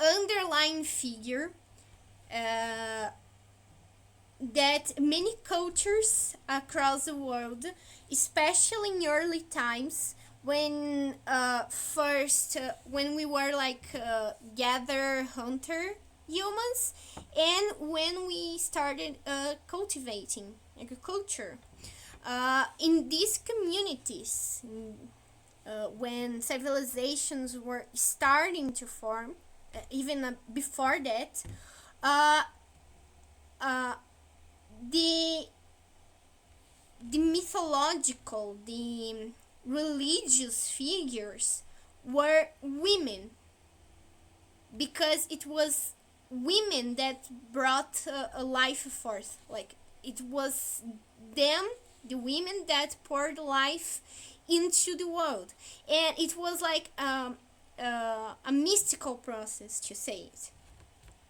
And then we have a shift in history, uh, that it says aqui, the Indo-European warrior people invaded, and the Indo-European, the Semitic people, we'll see a bit about them later.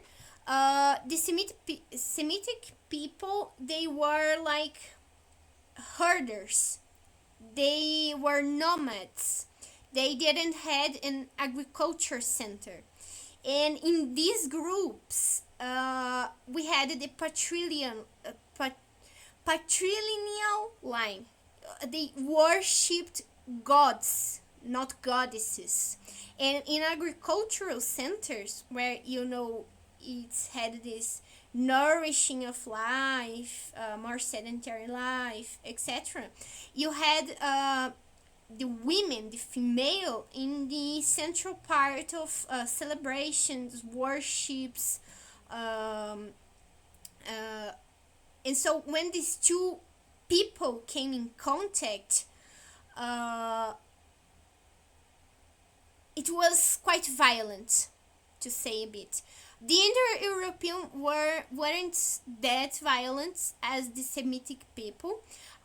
Just so you guys understand a bit, the Indo-European, they will uh, come into the agricultural lands around the upper Mediterranean, like where today we have Italy, um, Greece, etc. And they will form with the junction with these two people around there.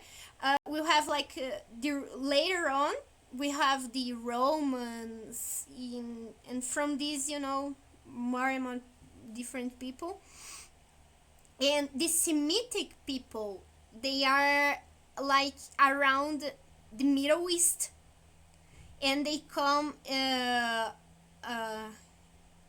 in direction to the Mediterranean, so they are like around the Tigris, Euphrates, Philistine, Israel.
Hello, hello. Oh my god. Oh my god. It's back. It's back. Okay, it's good. I hope. I don't know. It seems like it resets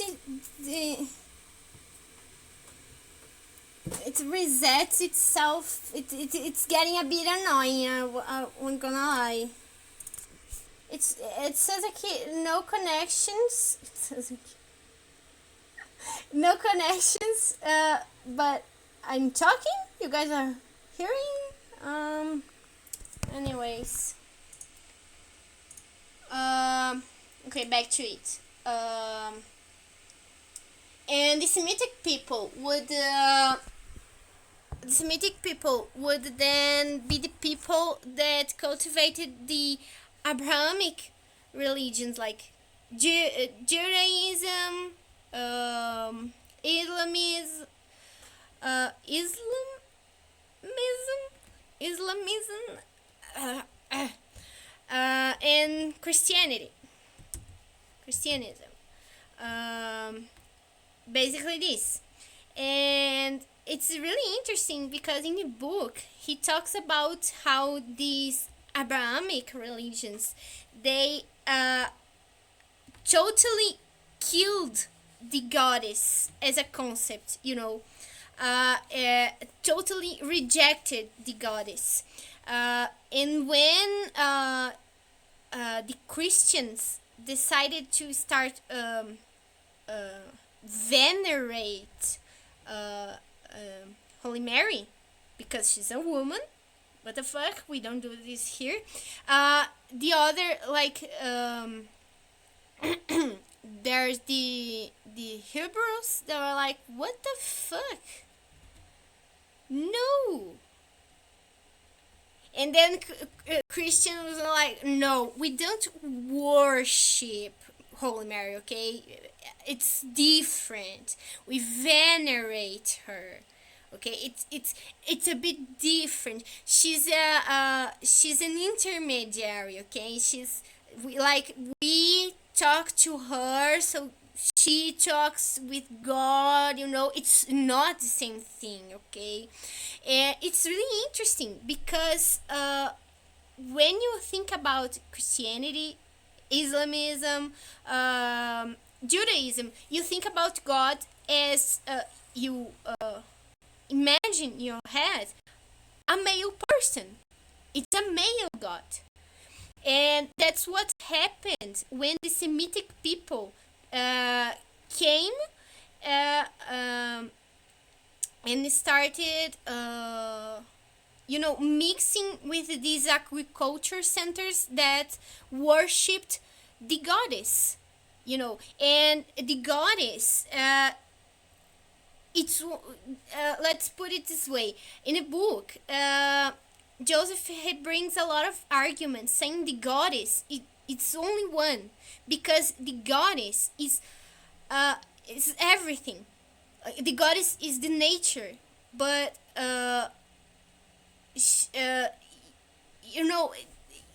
don't know exactly how to explain this concept, but the goddess is everything. She's is in everything. We are part of the goddess. We are the goddess, and it's a very interesting discussion in how uh, um, you know in these among the people that worship the goddess, there was this idea that like everything is one, everything is interconnected. We are one with the goddess, you know. And when these other people that worshipped male gods, uh, they were like, no, we are here and the gods are there. We are separate entities. And it's a lot of interesting discussions, like seriously. And I brought this quote from the book because it shows us a lot of what happens in the game, because that's what happens. It's this overlapping through religions, because when you have the goddess, you like okay, they worship the goddess and pray for her, the goddess being the ego mother, and she nourished like the world and everything. She loved her kids, etc. But then it comes God Slayer and disrupts everything with violence. which was exactly what the Indo-European and Semitic people did to these agricultural groups that were settled in villages and cities. They came as riders. They came in with violence, and the same way they came with violence, they violently killed, quote unquote, killed the goddesses among these agricultural groups. So I think the next one. So yeah, it was what I was talking about. So Sargon first, which was a king, let's put it this way, he was the ruler of Babylon, and it was when Babylon started to get really important regionally, important as a city. It was getting bigger, it was expanding. So Sargon the first was beloved of the goddess, and he would say that as long as the god loved me, he would live, or he would prevail, something like that. Sargon the first. And by Hammurabis, which was also a ruler of Babylon, if I'm not mistaken, around Hammurabi's rule, we have the rise of two super important histories and myths, which is Marduk. Marduk didn't really existed before that as a character. This idea of slaying Tiamat was not really a thing, but then by this time there's a cultural shift, which we have Marduk, a male god, slaying Tiamat, a female god. Então, by Hammurabi's Marduk, the goddess was slain. It's referring to Tiamat. And in the next major chronicle of these desert-born water kings, she's cursed because they cannot really kill the goddess, because the goddess is everything. So they curse her. They curse the goddess. And here is and in this quote, in the next major chronicle of these desert-born warrior kings, she's cursed. This major chronicle is basically, he's referring basically to the Bible. It's basically this. And in the Bible, women are like really cursed all the time. Think about Eve. She was damned because she was wrong. She was cursed. Guys, get it? And I think in general, it speaks a bit to the to what God the Slayer is doing, because he also curses the mother eagle. He deforms her, turns her into a monster, an abomination, which is a word that appears in the book. The goddess is referred as an abomination. He curses the goddess, and he curses all of the other gods. And not only that, God's Slayer also curses the land, which is also part of the goddess. It's an important part of her. So I think it's really interesting, because when I read this, I really thought about the process of God the Slayer himself, because, as I said, these people, the people that came in the agricultural settlements and as raiders with violence, God Slayer mirrors this perfectly. Of course, he doesn't come from afar, he comes from within the island, because we can see the history in the tablets, etc. But symbolically speaking, he's here to do exactly what the Semitic and Indo-European groups did, which is to replace the goddess with a male god. He is the male god, and only one. So it's also interesting to see that before God's Slayer, we had Mother Eagle, we had Cernus, Sauro, Nimue, Basila, Kumo. We had like this polytheistic pantheon. You guys get it? And when which was also a characteristic of the religions where the mother goddess was the central figure. It's also a polytheism is a characteristic of these religions. But then comes God's Slayer, and suddenly we have only one God, only one path, only one way, which is exactly what happened in real life. Because in Christianity, Judaism, Islamism, you have Allah, you have God, you have one monotheism, and there's a lot of other parallel lines that, oh my god, I could be here talking about it all day. And remember that when I was reading this book, I was playing the game at the same time. So while I was reading, I was like, that shocked expression. Oh my god! Now everything makes sense. Oh my god!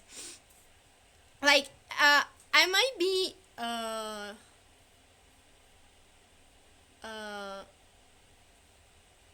I might be dreaming a bit, saying a bit of shit, but like makes a bit of sense. There's no denying. Another interesting thing about it all is that here are some small visual details that I really like. So now here is another quote of the book. Now the sense is there that we are one with the deity. This is in the mood, you might say, of Mother Goddess thinking, whereas anyone who says, I and the Father are one, in our tradition gets crucified. Jesus was crucified for saying that, and then the same thing happened in Islam to the mystic Al-Halaj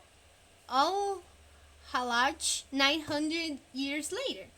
To claim identity with the divine is blasphemy here.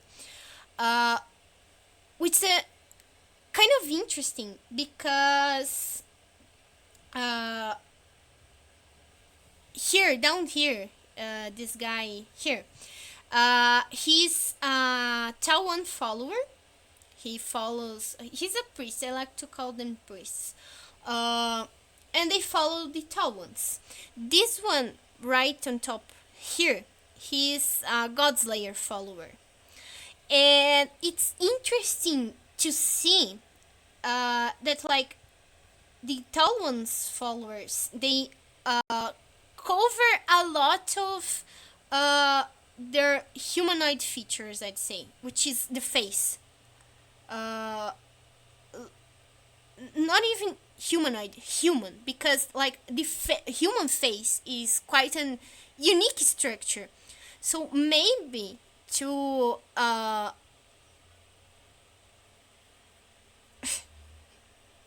hello Faye. So maybe to feel closer to the gods, because the gods, remember, the gods, they presented themselves much like the Egyptian gods, like they had animal heads and human bodies. So the priests, in order to maybe get closer, visually closer and spiritually closer to the gods, they cover their faces. uh, which is interesting because when it comes to the God Slayer followers, they cover only their eyes. But God Slayer, he dresses almost exactly like the priestess. He covers his faces. He uses the mask. Like almost everything there is hidden. His face is gone. So it's a bit interesting to me to see that yes, God Slayer covers everything, but his followers don't cover his faces. While the priests and even Hunter, they cover their faces. They cover it because because for me, from what I can see and infer, covering your face is a symbol of a higher spirituality, a higher spiritual self, someone closer to the gods. And hunters covers their faces. The priests, the followers, the priests cover their faces. So why don't Godslayer followers don't cover their faces? Because to claim identity with the divine is blasphemy here. Because there's only one God, Godslayer, only one. That's the symbology. No one gets to cover his face, but Godslayer, because he is the God. He is the spiritually elevated person here. So no one else gets to cover their mouths, their faces. Yes, Daddy. Barry. Yes, Joe, please. It's a small detail, but yeah, what can I do? His name is Daddy Joe. No, Ingo, he's not my dad. He's Daddy Joe. Faye. Okay, Daddy Joe is typing. But like, this is a small detail. Yes, very late in the game. Yes. And he didn't really even slate the gods, he just corrupted them. I believe he was waiting to turn into the skeleton form to then kill the gods for good. But yes, it's a pretty late development in Godslayer's career. Yes, before he got the mask and wore it, Godslayer Godslayer didn't really want to kill the gods. It was not his main line of action. He knew he wanted to do something different than the gods because he thought the gods were liars and they weren't doing things in good faith. They were ignoring the people, and the people needed salvation, but the gods were doing nothing. So he went after an answer. But upon getting the mask, he went mad because there's no answer. There's no path. That's the thing.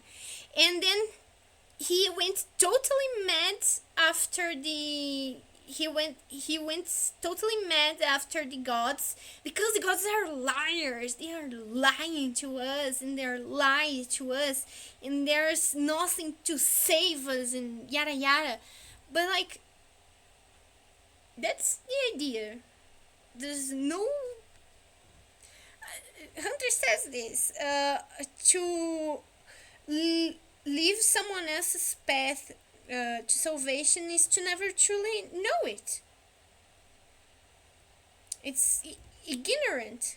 It's an it's just doesn't work. Did I answer your question?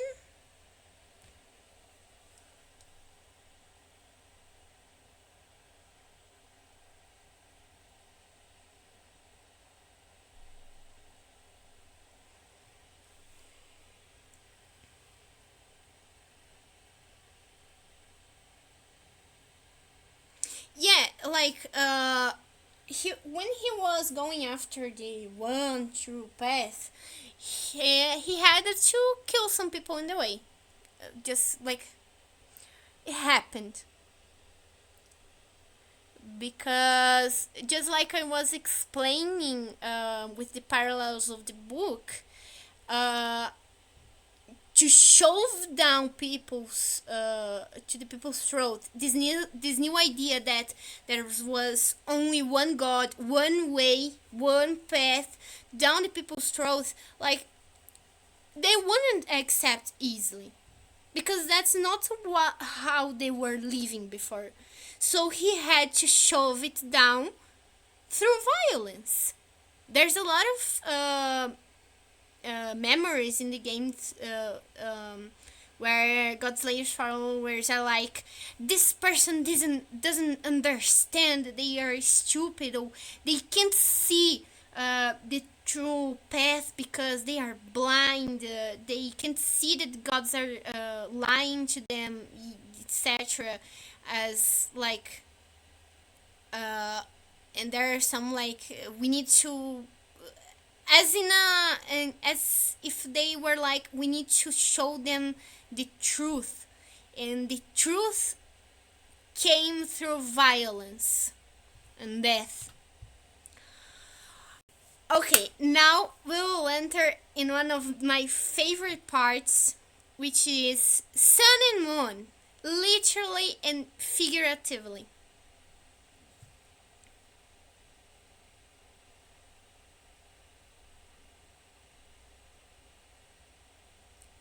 Yes, yes. Like they can give in practice, is it was like the person, the oracle, can give you some tips, but he can't tell you exactly what to do, because this is up to you. And well, there's this section here, sun and moon, and it's really interesting to me, really interesting. And this was also talked about in the book. Okay, it was the sun and moon motifs, aspects, etc. were also talked in the book, which was perhaps the second biggest reason where I was like, okay, this book is saying something. It's saying something here, and every time I read it, like I couldn't ignore what I was reading, because it spoke so much to the game ideas. Just to let me, just a moment. I will grab. Yes, I turned off. Just a moment.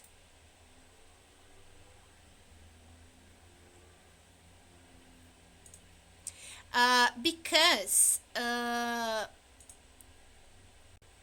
oh, we went blind. No, because I wrote a blog post in my Tumblr about why I believed Godslayer chose this sword, because I was like, okay, uh, the bow, the moon bow, and the sun sword, I like, they are quite the same thing, no?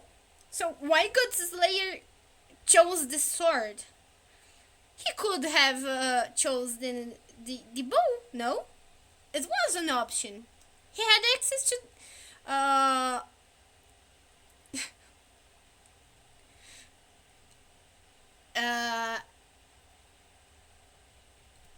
Godslayer had access to both. No, he could have chosen the bow, but why didn't he?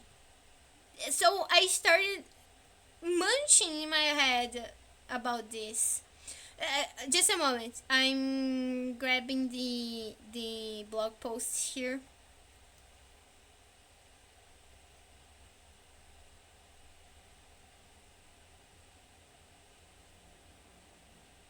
No, not this one.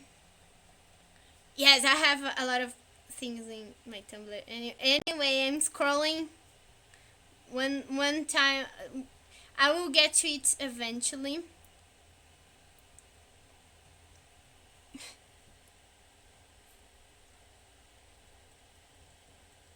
Where is it? Okay.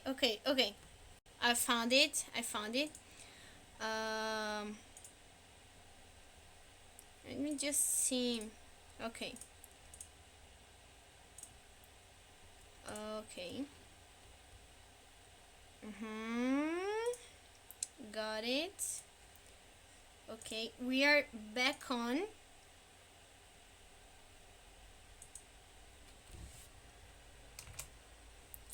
So, first of all, I want to start this analysis with the Sauro boss fight.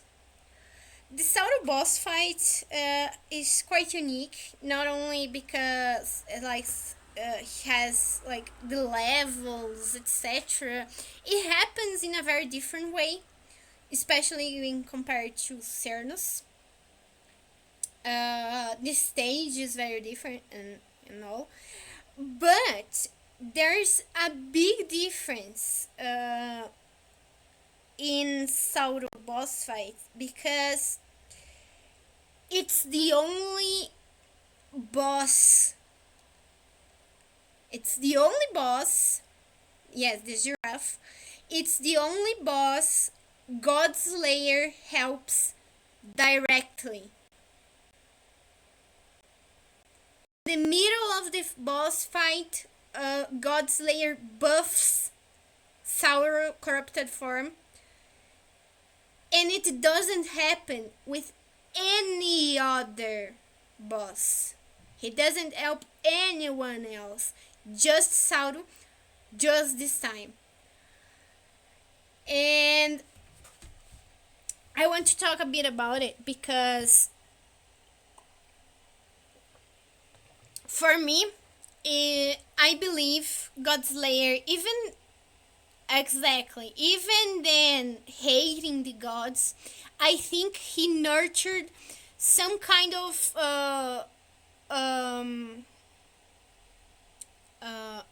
good sentiments towards Sauron, but like not exactly admiration or anything. He maybe respected Sauron a bit. And there's other factors that I believe points to this. First of one, I believe Godslayer lived in the island, in Sauro domain, in the Sauro plateau.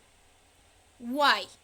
Because there's a track in the soundtrack called Echoes of the Pathfinder, and Pathfinder, Ingo probably is taking a lot of spoilers, but if he's here, I guess he's okay with it. Pathfinder is the layer title of Godslayer. He was first Pathfinder, and then he transformed into Godslayer. Echoes of the Pathfinder is a soundtrack that plays on the textile shop in the Saurus domain, but it also plays like randomly when you are like during while the storm is in the plateau and you are like going to the places and everything. There's the music in the background, and this track also sometimes play it like naturally, and randomly, which makes me believe that Pathfinder and Godslayer, anyways, he lived in Saurus Plateau because you don't have these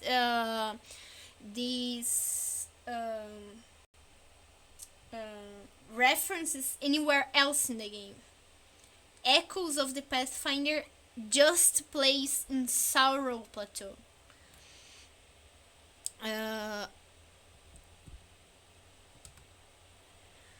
And there's another thing that I think Godslayer kinda had Sauro as an aspirational figure somehow, because funnily enough, Sauro is the god of the sun and the god of war, which are sun is the symbol of Godslayer. He wields the sun sword, like it's his symbol. It's Godslayer's symbol, the sun. But Godslayer also does war. He does violence, you know, which are two things. Priorly, Sauro was like the one who carried these symbols, and Godslayer just kind of got it from Sauro, and a bit in a plagiarized it, because I'm now your god. You're god of the sun, and you're god of the war. And here the other the other text that talks about how Sauro is the god of war. There's in-game reference to this directly. There's Kratos here. I don't know, maybe a bug, a glitch. I don't know what he's doing here. Maybe a virus? I don't know. But yeah, Godslayer and Sauro share a lot of symbols, which is very interesting. Yes, he's wide. And this is very interesting because we don't really have a moon god, except like all of them are, because all of them are made of water, and water is an element tied to the moon.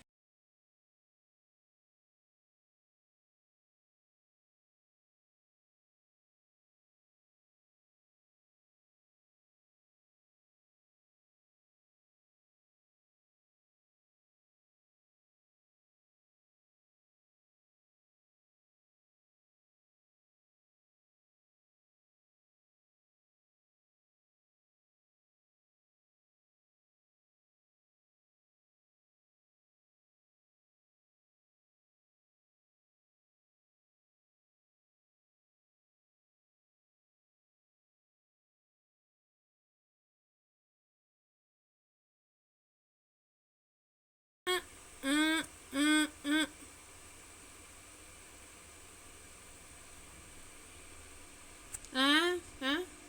Oh, okay, came back.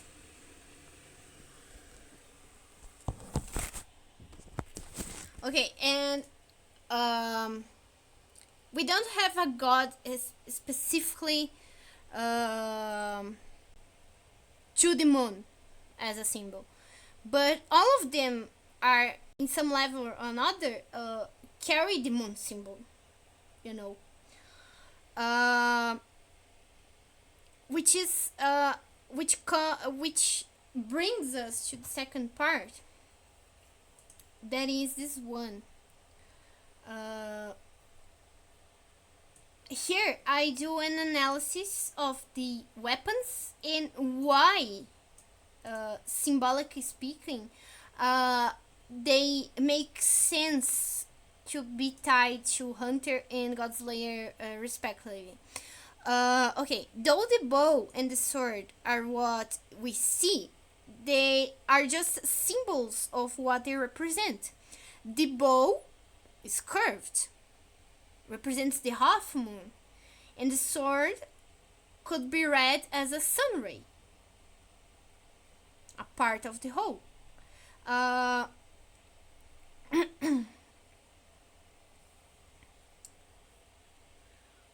and there's also the aspect of the tools itself, because like the sword, you don't have the sword don't have a secondary use. You use it to kill people, to war, to draw blood. That's it. There's not really any other reason you would have a sword. But the bow, it also can use be a weapon, but it's also a tool. And then the bow exists in duality.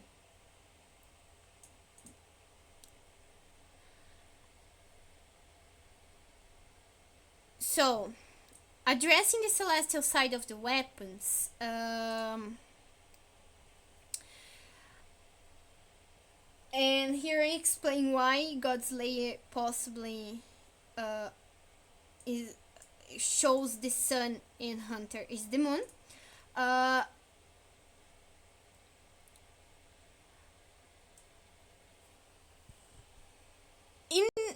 During the course of history, the sun and the moon, they embodied uh, celestial, magical powers. Uh, they had a lot of meaning. They carried a lot of meaning, for especially for the early people that basically had only the moon and the sun to guide themselves. Uh, and as explained in the book Goddesses, the sun and the moon received throughout history religious and spiritual meaning tied to life and death, or eternity and time. In the book, it's explained that the sun initially was a female symbol because, as I was talking before, the goddess was the eternal.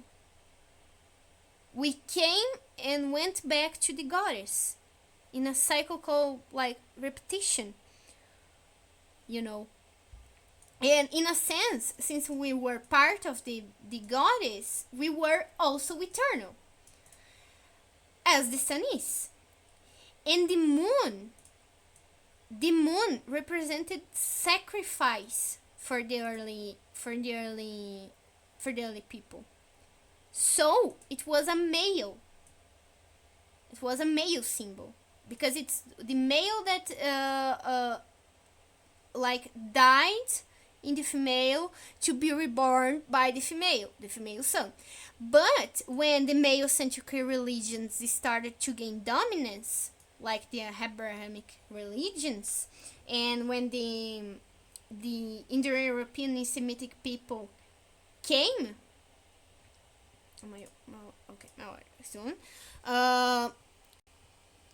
they came with their male gods.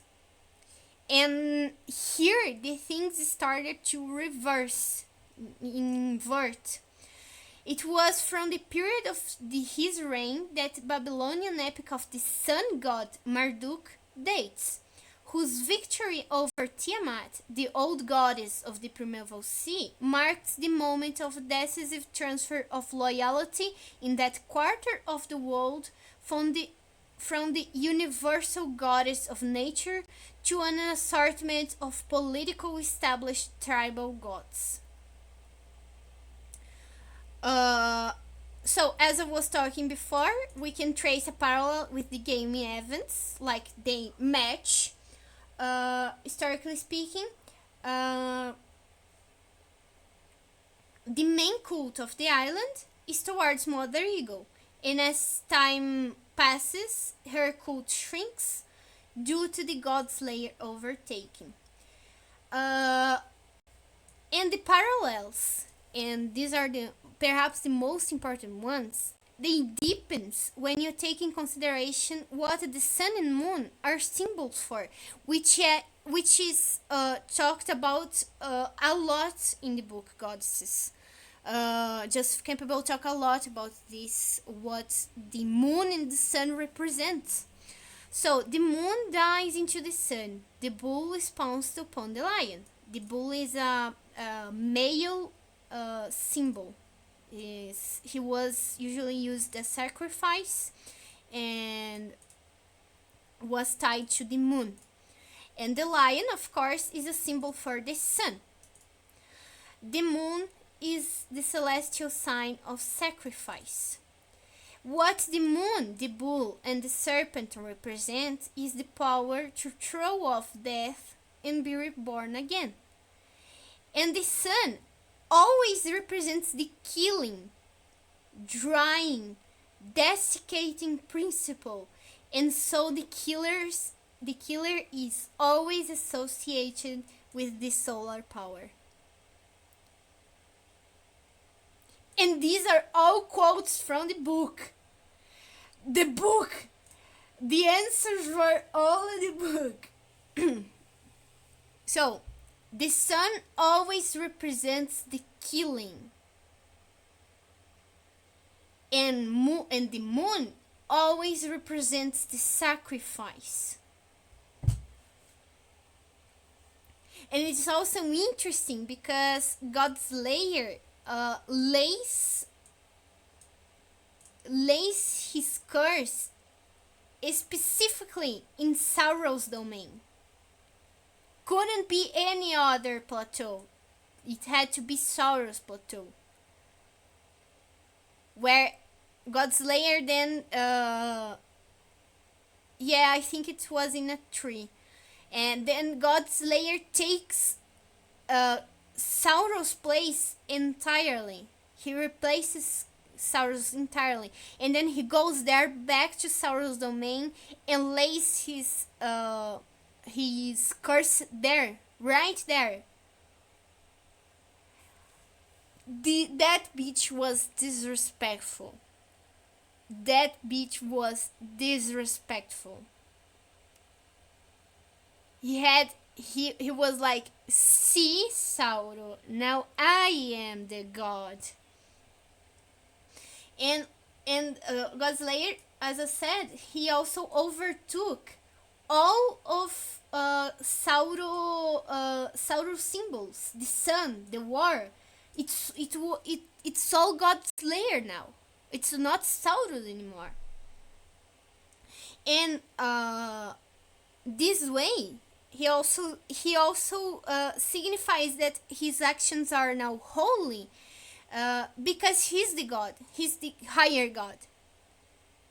You know, he got all these god symbols for him, and now he's this new god that is above all the other gods. And then Hunter is the moon symbol, because she's the sacrifice.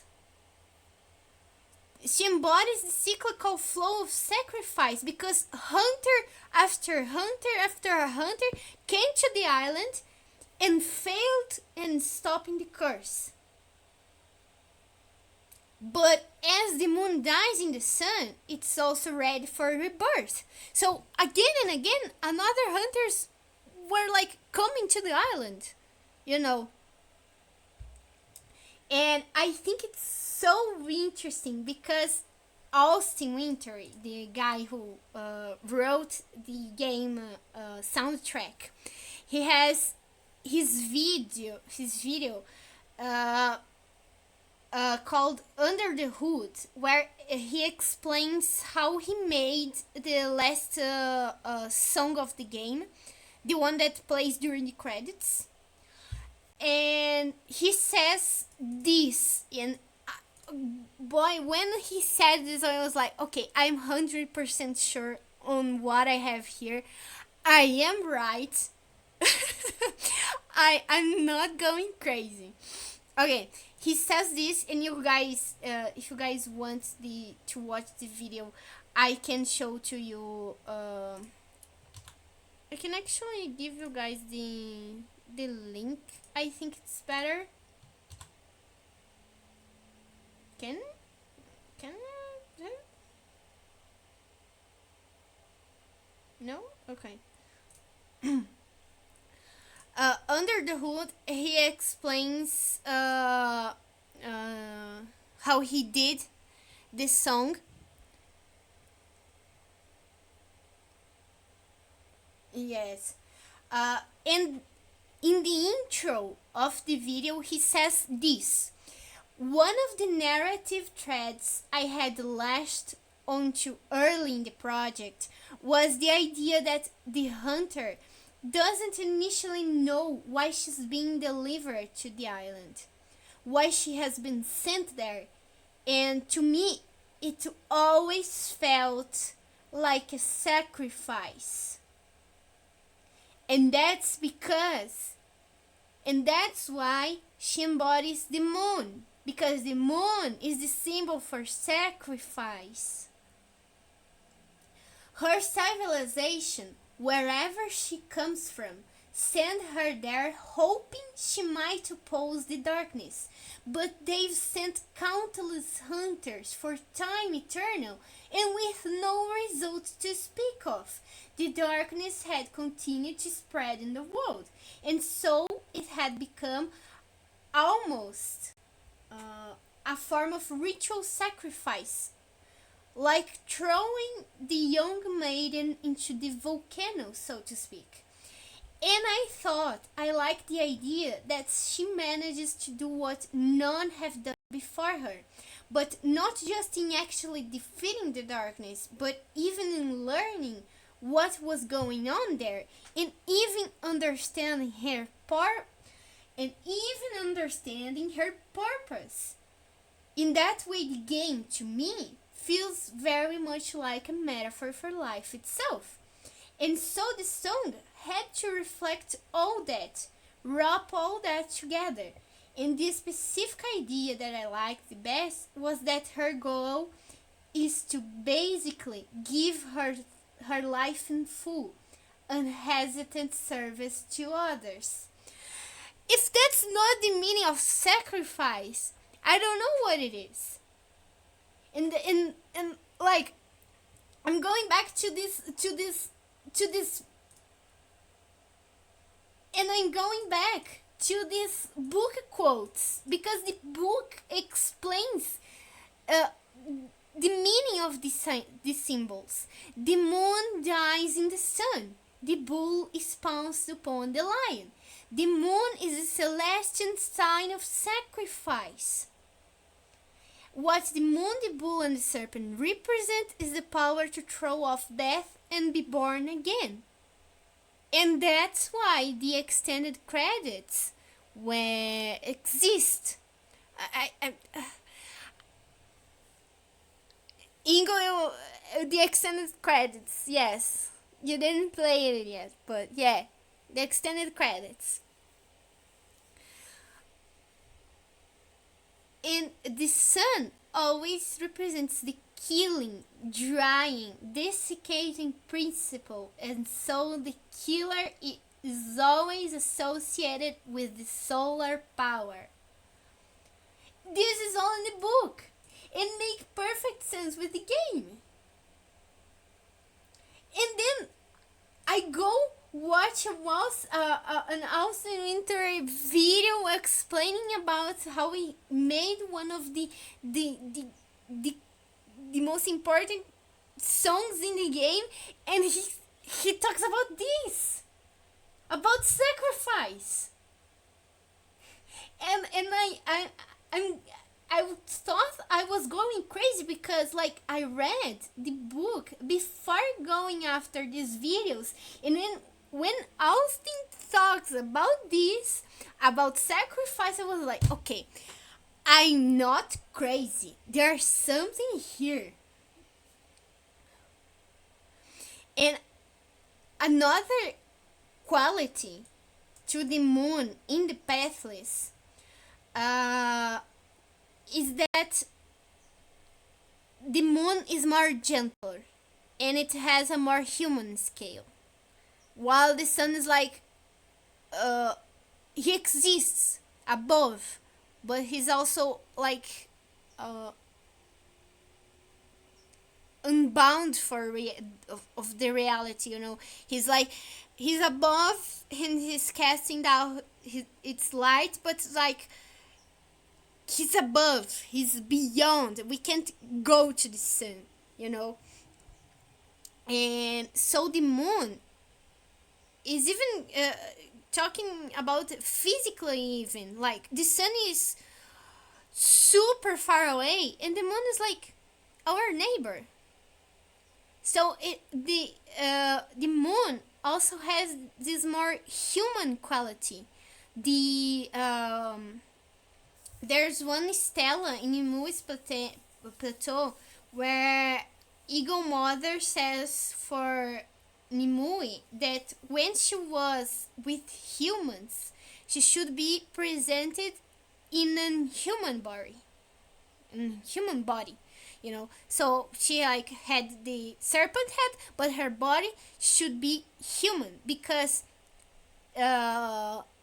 what Eagle Mother said is that to remind people that we were there for them. It's a more human connection.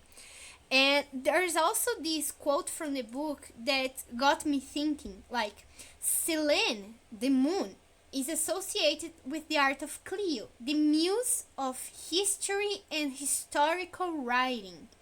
The moon is the planet that moves the tides of life, the tides of the ocean, and the tides of the menstrual cycle, and is consequently the power that informs history. The arrow held by Selene in the sphere of the moon is held down, pointing us to the earth and its history. So the moon also have this more human connected quality. It's still the moon. It's still like uh, spiritually elevated, but it's way closer to us. And here I put it here.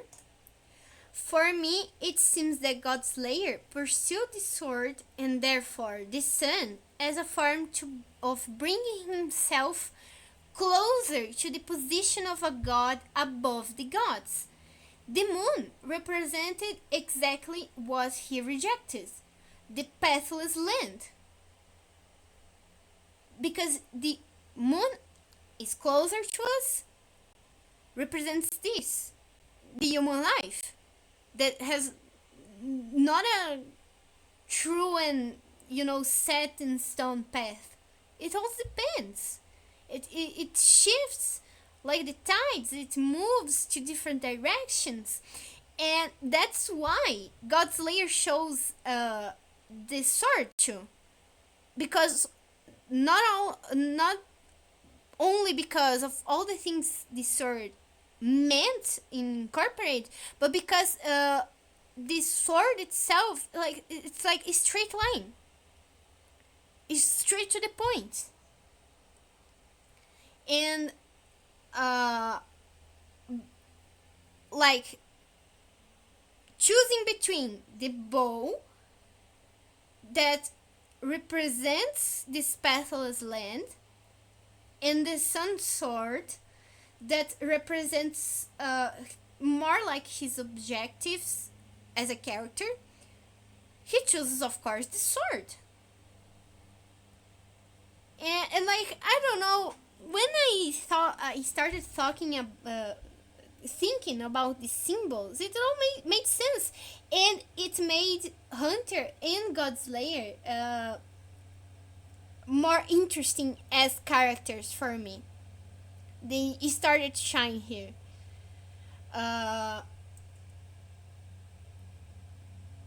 I thought it was a really interesting uh, thought because um, I know that Matt Nava he likes natural history in broad terms.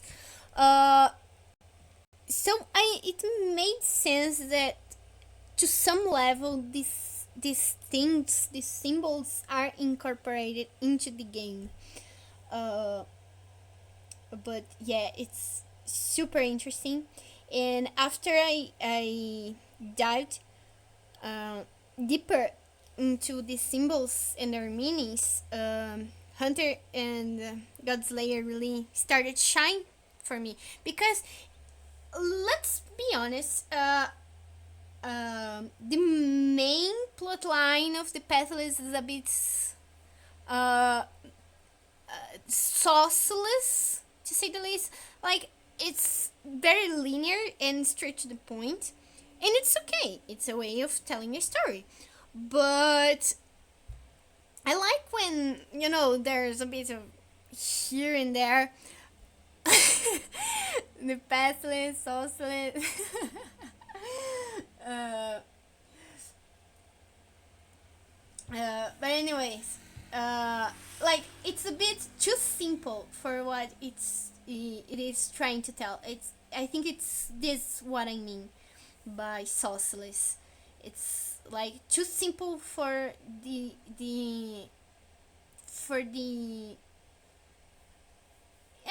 yeah, I could say that. Not enough meat.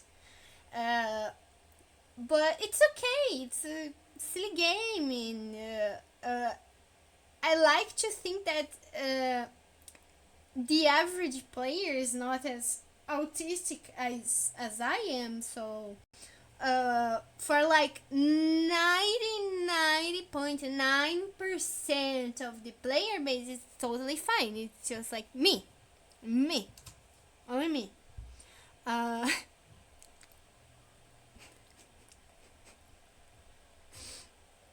the game is very autistic. Seriously, I don't necessarily felt it, but specifically autistic. But I think Godslayer have a bit of uh, his brain is not well uh, coordinated inside his school, if he even has one. Anyways, so another part, last part of my presentation. Why I ship them? Why? The meat is all here. I agree. Oh my god.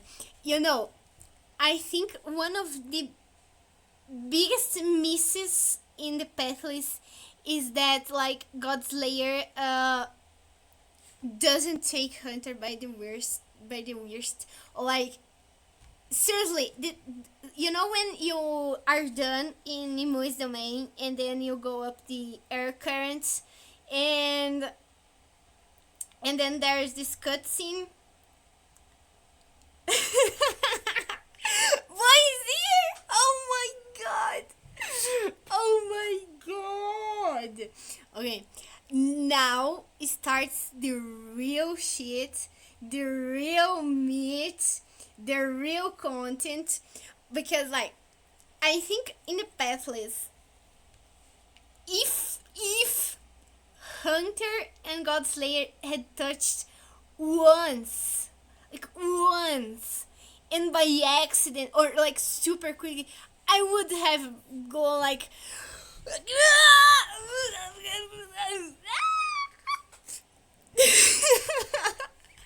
it didn't happen.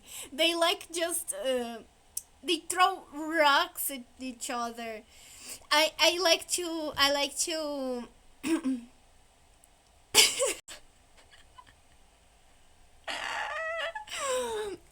like that. Whenever I go to the boss fight, I think, hell, now they are getting divorced again. 352 times already. Like, they can't make their mind, okay? Okay, so first of all, I need to disclose a bit of my tastes. Uh, First of all, I have to say that these moon and sun symbols didn't help, because I remember, because okay, the pathless were released in 2020, uh, late 2020, and at this time I was like shipping Leon and Diana. That, that that I don't know if you guys notice, but both Hunter and Godslayer and Leona and Diana are like uh the sun and moon ship with deep underlying and consuming religious aspects, like the only difference is like perhaps Godslayer and Hunter are not like that gay, but even then I think they are a bit gay, especially Godslayer. Uh, but like it didn't help because like Hunter and Godslayer were already like, I believe Godslayer in Hunter as a sheep is like the culmination of shipping Leona and Diana and liking Nila. Because like Hunter is the same character archetype as Nila. Hunter and Godslayer like are the same, a bit same way as Leona and Diana story goes. Like even to the religious part, like even there, and then like it didn't help because early 2024, that was when I touched pathless for the first time, was when Riot laid off, you know, the their employees, and they're like, I was feeling a bit orphan, because like I was having questions in my head, you know. I was not feeling good about it. And then I played the pathless and I felt embraced again, you know. Uh and I guess I fell hard for them. Yeah. Um yeah. They are like a culmination of all my tastes in one ship so far. A bit crazy because I didn't play the game expecting this. Yeah, I was like, okay, let's play the game, because you know what happened. I played Journey in early 2022, and Journey touches a lot about the hero's journey. That is also a theme Nila shares. But like early 2022, I played Journey, and then mid 2022, Nila released, and I was like, oh my god, and like my life changed forever. And then after that, early 2023, I decided that I would play the other Matt Navas games, because yes, and then I started with Abju. In 2003, I played Abju. And then early 2024, I playing the pathless, and then like a lot of things happened in Junction, which made me follow this rabbit hole. Yeah, we don't choose who we love. Yeah, we just fall hard. And I'm not gonna lie, after the layoffs, I felt like uh, blocked to do anything legal related. Seriously, I felt like I was doing something wrong because Riot didn't deserve that, you know.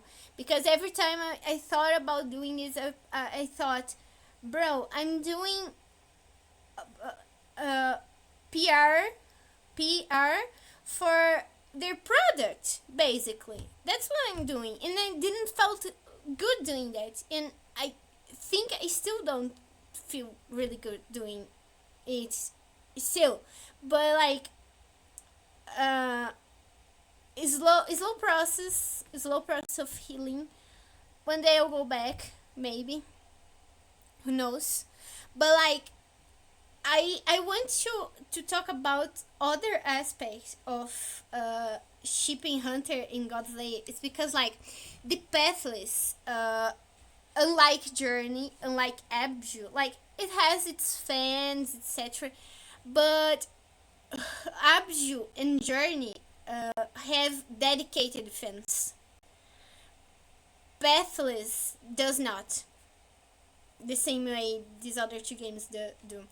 Uh, it's like there's the people that like the game as any other place, yada yada. There's some fan arts on the internet, everything, but uh, there's not anyone solely dedicated to this game, and I felt like, that's a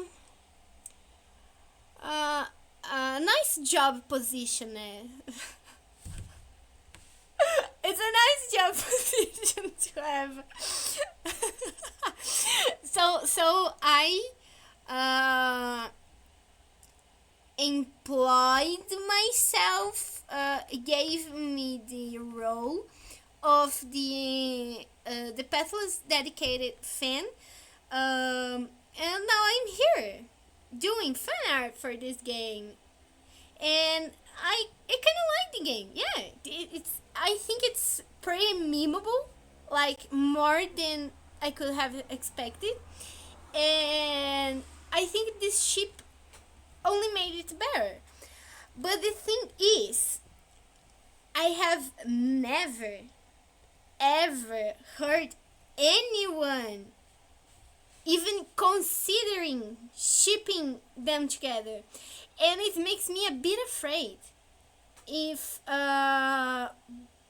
someday I don't know, the devs or someone from the Discord server found all this shit, because they will be like, what kind of drug did this person take? Because like no other fan, no other dev, no one ever considered shipping them. I alone in this endeavor, but it's okay because I love them, and it's my job. It's my job now. Uh, so this part here, I'll be trying to explain why why I like them, but like I must disclose, warning. There's coping amounts of delusion. Okay, it's clear. There's a lot of delusional you know, I forgot the word, but uh it's delusional. It's the type of thing a drug addict would see. It and perhaps is really far from the characters themselves, but like it's okay. It's okay. We are in the internet. Uh, Oh yeah, right. I had this one too, but I didn't had space in the other slide for to put it, so I put it in a separate slide. Only this one. Um, I think this one represents a lot what I see for them. Yeah, yeah. Hunter should beat this hustle more often. But yeah, this one is it really. It's a good example of what I see for them. So I think the most important part about this ship for me is that, as says this slide, Hunter is the goddess to him at least. So most of the ship development I imagine post game events. So for some reason, let's say Godslayer didn't die, Hunter didn't die, and they they are alive, and Godslayer doesn't have the Sun Sword anymore. Hunter doesn't have the move on anymore, so they have to sit in this dead, quiet island alone together for God who knows how much time, because we don't know how the rest of humanity is. So it may take years until someone gets there to the island again. So they are there, and Godslayer kind of goes back to point one. The world is still pathless. There's no shit to do. Everyone is lost. There's this girl he hates that he has to like live near her. That he's he doesn't like it at all at the start, but it's important to understand that Godslayer is a freak. He's a freak. He's kind of crazy. He went mad. He's not doing good of the head. So Godslayer is kind of this obsessive spirit. That's his whole thing. He obsessing over this one single idea. So he starts to I don't know, putting points together, meditating. I don't know. He starts to using a bit of logic inside his brain. For the first time in, I guess, in centuries. And he starts to see something in Hunter. That's it. He fall first. Okay, she absolutely hates him, but he starts to fall first, and Hunter doesn't like it and cannot understand why. And to as an example of what Godslayer sees in her, is basically uh, you know how the last the boss fight track is named the path to salvation. Okay, uh, Godslayer, he starts to see Hunter as his path to salvation. Fuck everyone else. She is the answer to him. And I have this example here that I really love from the book Goddesses 2. Also, we are still in this book. Yes. This book is very good, as you guys can see it. I really like it. Uh, there's this part of the book where the Joseph is talking about the different representations we can see the goddess in, the different ways the goddess was represented. And there's this part where there's this so-called eye goddess figurines, that is small statues of goddesses. Small statues of goddesses. done by ancient people, etc. And he talks about it. We see another representation of the shift in accent with regards to the goddess from the source of physical regeneration, um, like physical birth, give birth to children, etc., to that of the spiritual regeneration. So, like, the goddess for these goddesses were like not only of physical generation but also of spiritual generation. The eyes of some of these figures seem to have been colored blue. The blue eye is the eye of the heavenly vault. Who knows who has blue eyes? I'm not hearing, but yeah, it's Hunter. Hunter have blue eyes. I chose this screenshot because it's more pronounced. But like, it's here. It's here, and he starts to see through him. Godslayer starts to see through Hunter. He starts to see something else there, a path to salvation. And like, so basically for me, Godslayer see Hunter as like the goddess. Fuck Mother Eagle, fuck Nimue, fuck the rest of these assholes, gods, liars. Godslayer now has an entire goddess for him. Yes!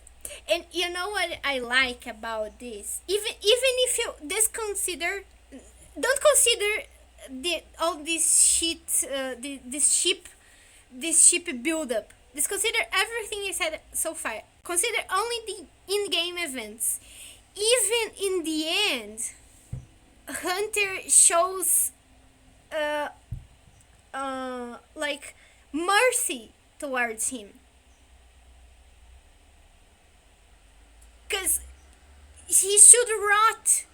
He should rot because he's a genocider. Like, for real, he's not a good person. He's an asshole. He's a murderer, an assassin. And like, even in the end, when he should rot and live, to make up for all his wrongdoing, Hunter went in there and finished him. It's a too good of an ending for him. Like, even in the end, like, he killed Hunter too. If you think about it, And even in the end, Hunter goes there and shows mercy to him. And like, says to him, like, you are wrong. It's not. Yes. Even when you just consider the game events, like, seriously, consider the game events. Okay. I'll draw a parallel here again because this game is full of parallels. But here, what is Godslayer journey in the island? Like, he gets jailed in Cernus Plateau, then he gets out and goes to Nimue, and in the way pass through Sauru and do a lot of bad stuff. And he gets to the Nimue domain, gets the mask, goes mad, and then go for Kumo domain. And from there, he redid the path he did. Like, he went from Kumo, and then he went back to Nimue domain, corrupted her, then Saru, then Cernus, and like, now I want you guys to think about the journey we do in-game. We start in Cernus domain.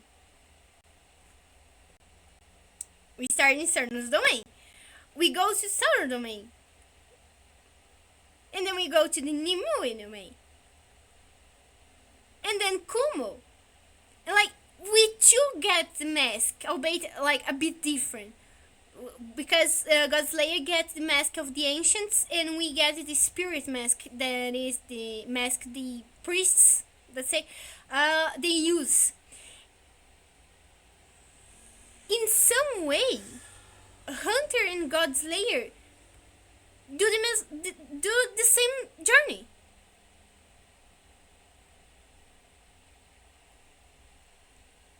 Yeah, I think I mentioned to you. But like, they had the same journey. And even think a bit more about it. Godslayer, for his people, was also a hero. He was also considered a hero, someone that would save everyone with the one single true path. And like, no, both of them were considered heroes at some point, you know. And I think because of this, Hunter kind of understands Godslayer to some point. Like, she may understand his frustrations, but like, in the end, he's also wrong. Like, he didn't anything right. He did not a single one. And like, he doomed everyone in the process. So like, even if you don't consider the all this sheep build up, like delusional delusional talk, even then I can see some hints that like they could at least get along at some point, you know. uh Talking even about it, one of my AU's alternate universe, or in this case timeline, is that Hunter arrives before Godslayer turns into Godslayer to the island. You know, she comes in as a pilgrim, and then she has the opportunity to talk with the still human Godslayer, you know, before doing all those atrocities. And it's an interesting idea, because like, could Hunter fix him? We don't know, but it's an interesting thought. She probably could fix him, yeah. But after going back from what I was talking about, the ship talk, going back to this, so Godslayer starts obsessing over Hunter, and of course she doesn't really like it, and she ditches him and refuses him, and you know, she doesn't want him. But then there's a bit of a twist here, because like, Godslayer, wanting it or not, he's kind of, yes, yes, you know, though, you know that cutscene where you are like, before entering the Kumo domain for the first time, he's talking to Hunter, like, he's asking Hunter, didn't you see that this world is broken? Like, he's asking her, and like, both of them are like thinking, I can fix him, and he's like, in Godzilla thinking, I can fix her, and Hunter is like, yes, I can fix him, and like, they are both like, oh my god. And like, oh my god, that cutscene is so important to me. It's the closest they get to be like physically together, you know. Okay, there's the boss fight and everything, but it's a bit different there. And like, oh my god, that cut seems good. It's good for my heart. And also, like, they got the divorce again. Yes. Let me see. I think they divorce 4 times minimum during the game. Yes, they divorce 4 times each time you play the game. I played the game 3 times, so 4, 8, 12? 12 divorces. Hell yeah. They love each other, so. But like, there's a twist to the ship because, like, Hunter clearly doesn't really want it to her. But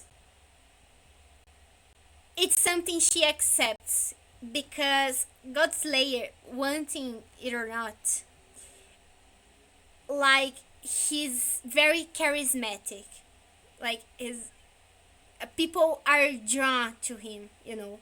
It's something that doesn't happen with Hunter because she, like, Godslayer can see through her and she can see through him. So it's like they get neutral with each other, and uh, so as I was saying, Godslayer is still like influential. He still can influence people to do the wrong thing, and this thought starts going in Hunter's mind, and she's a bit like, okay, if I don't stay beside him to, like, polish him and watching him for what he's doing, who will? Because, like, technically it's just Hunter that can stop him. Uh, Physically speaking, like, because she fights against him, but also psychologically, I'd say, because, like, Godslayer is kind of sold to Hunter. Uh, if Hunter is her path, so be it. He probably, like, he sacrificed a lot for it, and he's not going back. He's not changing his mind in, like, going after the one true path. But maybe Hunter has the answer, and then they stick together a bit, like, Hunter to keep an eye on him, and Godslayer because he wants Hunter. And but, like, because of Godslayer's obsessive, spirit, he's like, how can I say it? Like, he has a Hunter in a very different light, because, like, he sees Hunter as his answer, and of course, because Godslayer is an asshole and a horrible person, there's a level of toxicity here. I won't deny it, but Godslayer wants to find the one to pass, and he's willing to listen to Hunter because he thinks he has the answer, and so Hunter can bring a bit of this chaotic energy he has in the killings too, down, because it's too much for everyone, even for her. And like, oh, okay, here we come back to this one later. Uh,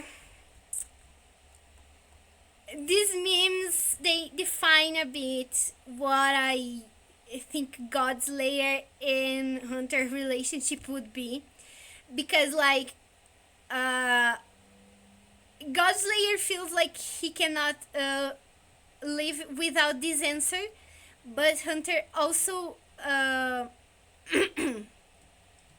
Oh my God, Ingo, you lost one of the most important talks. But okay, yes, we are reviewing shipments, and how no, we are talking about Godslayer and Hunter's relationship now. But like, um, Godslayer needs this answer, but at the same time, at the same time, Godslayer cannot erase all of he has done. So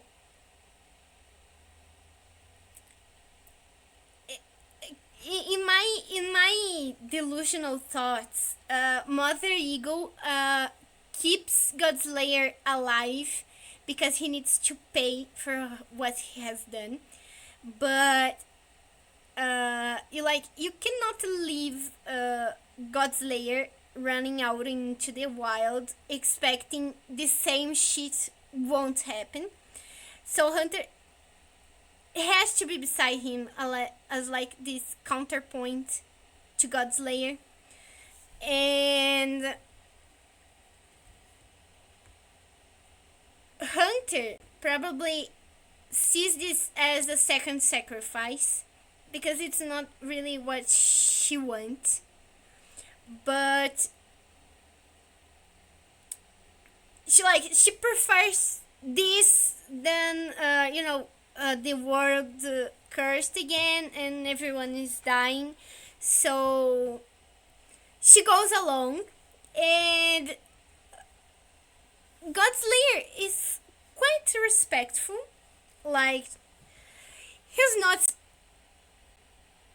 uh, as insane as you'd think, like, but he's eager to Hunter to show him like the answer, but she's like, there's no answer, and she also doesn't want to be there. But like, eventually, they reach a point uh, of a bit of mutual understanding, and this is when they start like chilling, like, you know, without being with a dreadful anxiety all the time, especially Hunter, because she's like uh, on fight or flight response all the time, and she like worried. And um, but they eventually get to this point where they just start chilling. Hunter still has an eye on Godslayer because she gets too suspicious of her. Like, what the fuck? You were like wanting to destroy the world, and now we are just chill and whatever. You are getting me scared. But eventually they set up. And another thing I really like about this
I wanted to buy a microphone, but first of all, you need money for that, and I'm afraid I don't have it, even for the simpler microphone.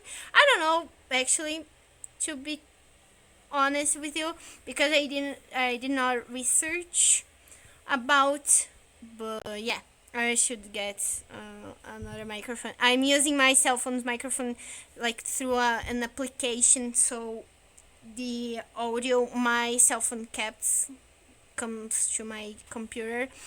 um but yeah, but my I'm actually worried about where I'm gonna plug where I'm gonna plug the this microphone, because I imagine it will be another USB.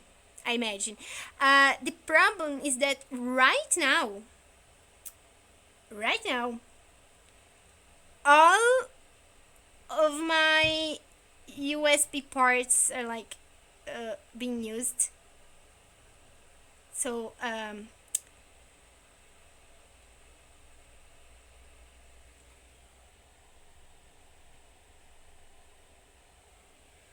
yeah, maybe, but it's also bad because my microphone, it's the 3.5 millimeters one that they say. I think it's this one you're talking about, but like even this option is bad because this one in my computer is like it works badly, like it doesn't work properly. I have to punch my computer in order to like connect properly. Something inside the computer not like it's doing bad contact, barely contacting the wires. I don't know, but I have to punch and like dot, dot, dot, dot, dot, in my computer in order to connect and work properly. I don't know, Oh my god. Yeah, this computer shit. This computer shit. Uh, I kinda.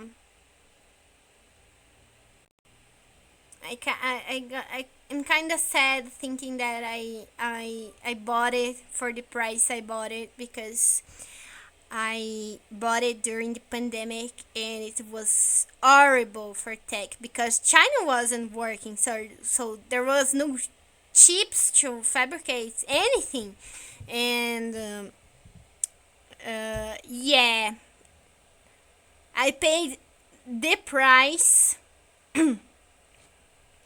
I had the price for a shit computer.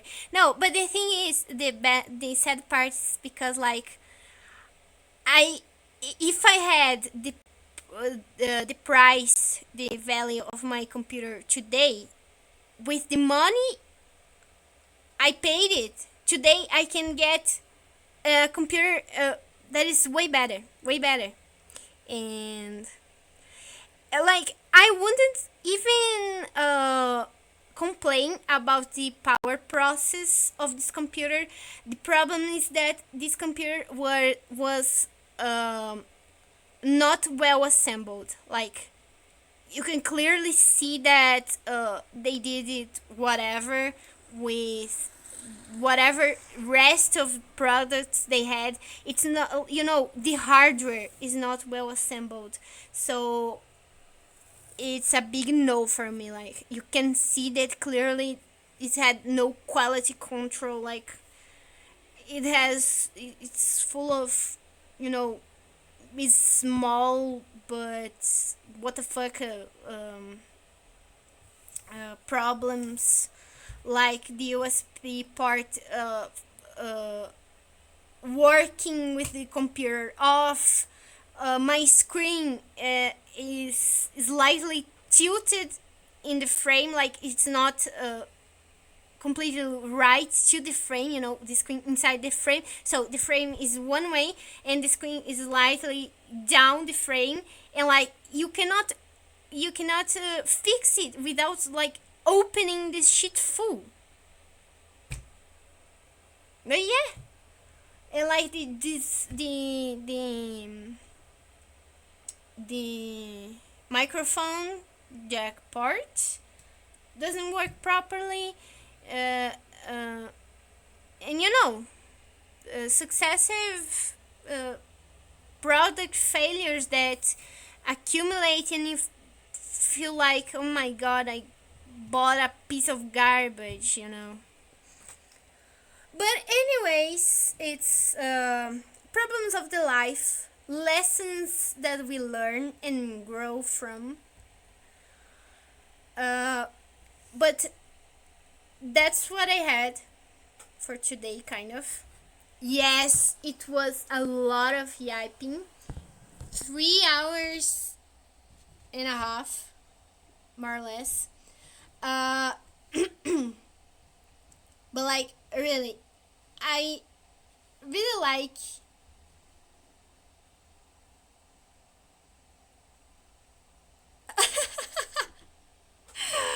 Oh my god. Uh, I'll be completely honest with you, boy. Uh, there's some people in the community that see Godslayer as a trans male, and I really like this headcanon. It's a headcanon because it's not stated directly in the game, but it's a very good one, and I really like it too. But yeah, he has this he has a bit of an feminine accent, but I think it's because he likes to like be fancy. No one more fancier than him. But I also like Hunter. I also have this headcanon. This headcanon was like I created. It's mine idea. Yes, he's lay.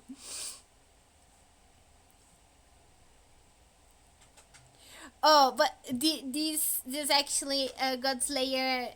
I feel like Godslayer is built like a twink. Hard to say this, but he's probably built like a twink, because all of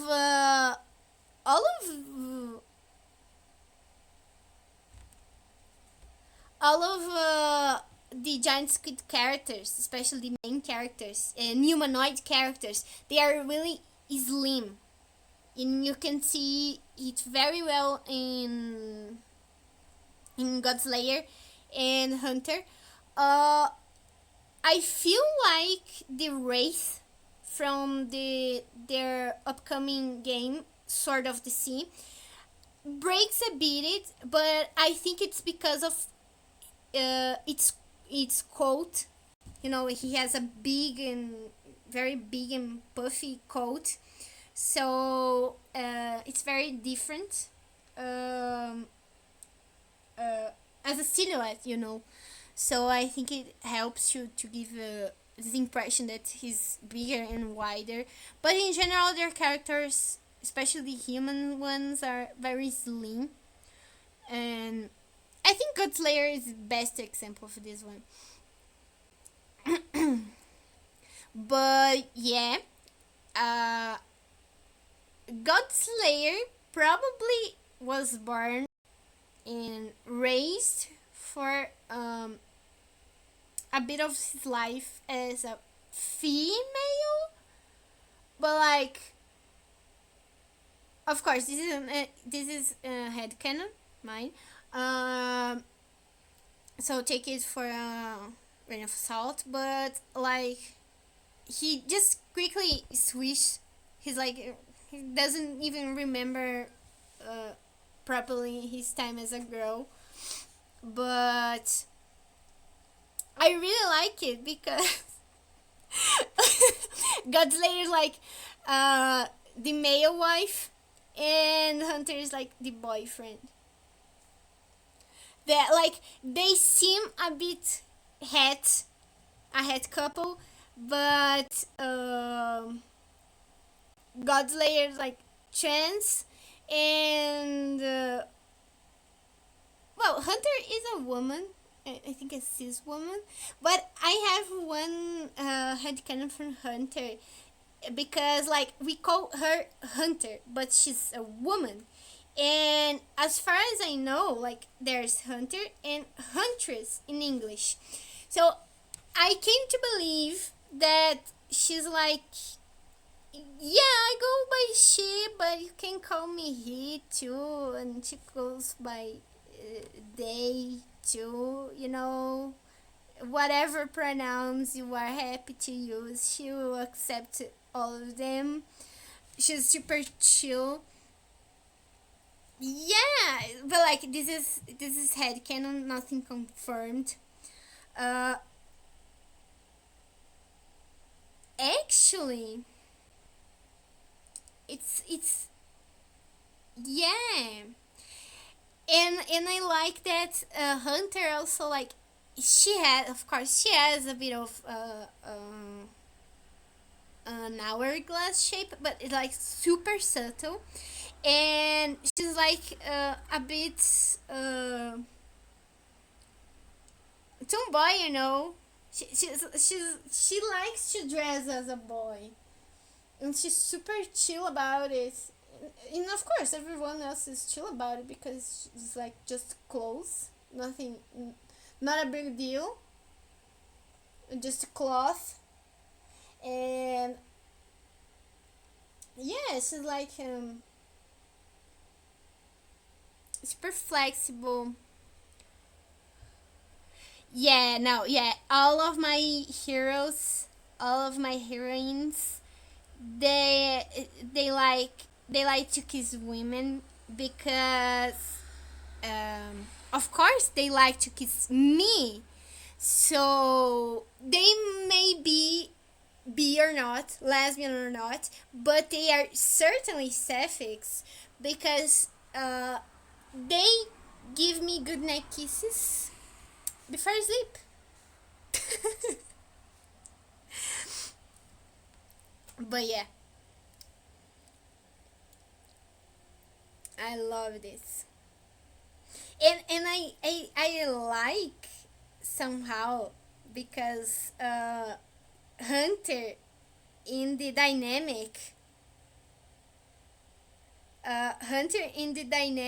like puts Godslayer in kind of the female position because like she makes sure she's kind of submissive to her, like obey my rules, and he's like okay,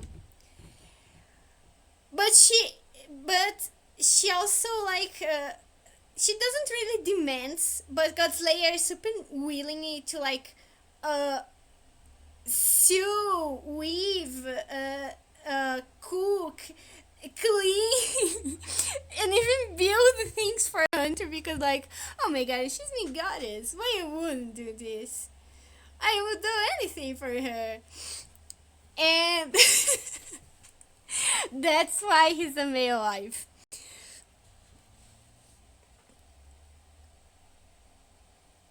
But yeah, like, they are a woman and men couple, but they subvert a bit of things because if it was a plain as it couple, I wouldn't be interested too. But yeah, I super like the headcanon that Godslayer's trans, um, um, that Hunter accepts like whatever pronoun you want to use with her, and I also like, and I think Toquinha, you will understand me better, but like there's Cernos, and Cernos is an elk. And in Portuguese, to we have a term to call gay people. We call gay people, one of the terms is viado. But viado also sounds like exactly the same as veado, which is the same as like elk or what is the other name? Elk, the cervix. I forgot the other name. Elk, deer. Yeah, Cernus is gay, or at least he's effeminated. the, this is just my line of thought to the final thought, to the final product, because I think like Cernus is like, because Cernus is described also as shy. Oh my god.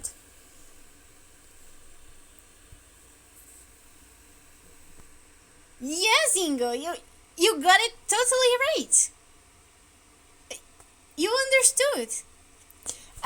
There, you will get a bonus on your next grade, Ingo.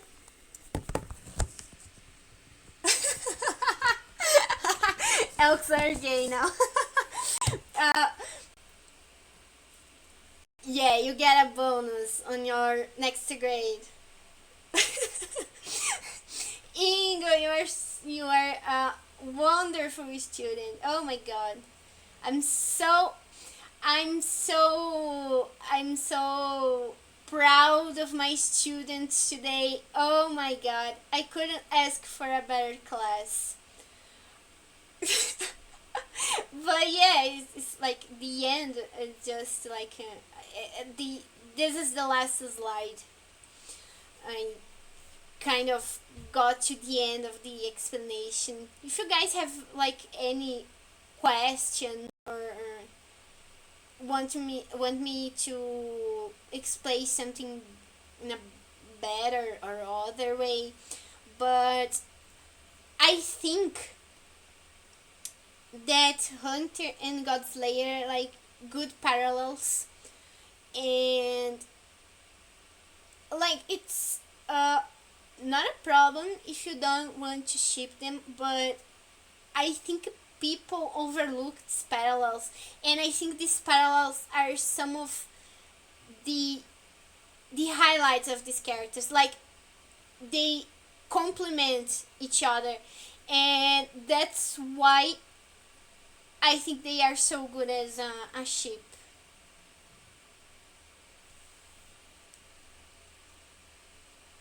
God damn it! There's things getting out of my mouth. Oh my god! But I spoke so much. Oh my god! My mouth is my vocal cords here are feeling the. Oh boy, yeah. But I want to save this video. Actually, I'll try to download it from the Twitch, the Twitch VODs, because like I was supposed to do it on YouTube. Actually, I was going to do it on YouTube, but like I was going to use my second account, because my first one is my personal one. Has my name, etc. I didn't want to do that. But when I went to use my second account, YouTube said that I had to wait for 24 hours before I could stream for the first time. I believe this is like to uh, take hold of like bots and everything, but it broke my plans. Like it shattered everything. So I had to come to Twitch running because I knew here I could stream something at least, and I didn't want postpone it to another day because who knows. And Joe was also Joe was like, "Oh, I'm really excited to hear about it," and I was like, "Okay, I cannot wait." And yeah, it had to be today, not tomorrow. Oh my god! And like because I didn't streamed in so long on YouTube, didn't I didn't know about this. And so I went there to open the stream and just received the, "Oh, you have to wait 24 hours. Good luck." And I got mad and oh god. But yeah, guys.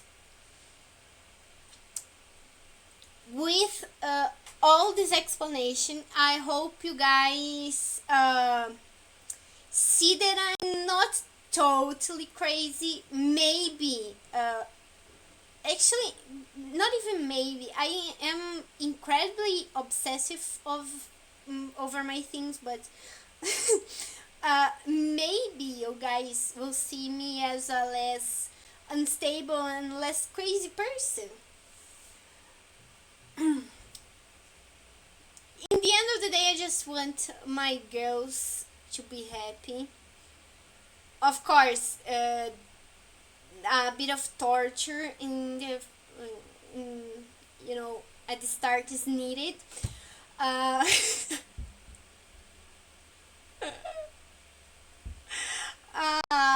I'm so normal about this. I'm so normal about this game that was released in 2020 in that uh, no one talks about, but it's totally okay. I'm so normal about it. It's just oh my god. No, but I am an obsessive spirit, and I shall live like one. And obsess over things is probably my job in life. You know, it's important to have a job in this economy, and I chose to obsess over two fictional characters. Happens sometimes. What's the next step? The Joe. I I really dream of the day I can draw pornography. One day I'll get there. Probably will be my next step because I tried to draw a small comic about Hunter, and like I sketched the first 5 pages and could color the first panel of the first page. Uh, um, a girl gotta have her hobbies, okay?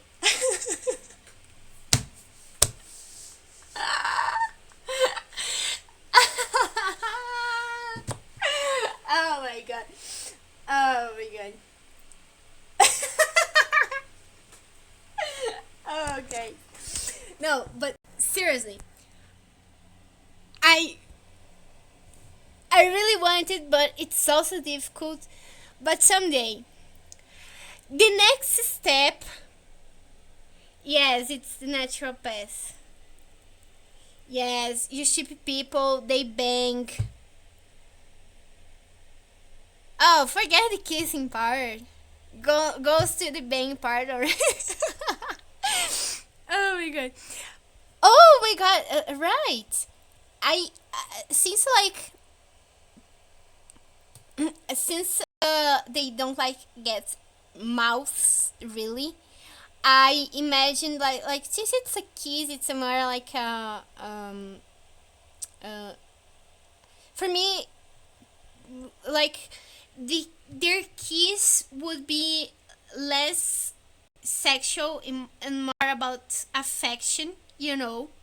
So I started to imagine that like in order for them to kiss, since mouth is not really uh, uh, the the the highlight here. Yes, boy, you get me. You get me.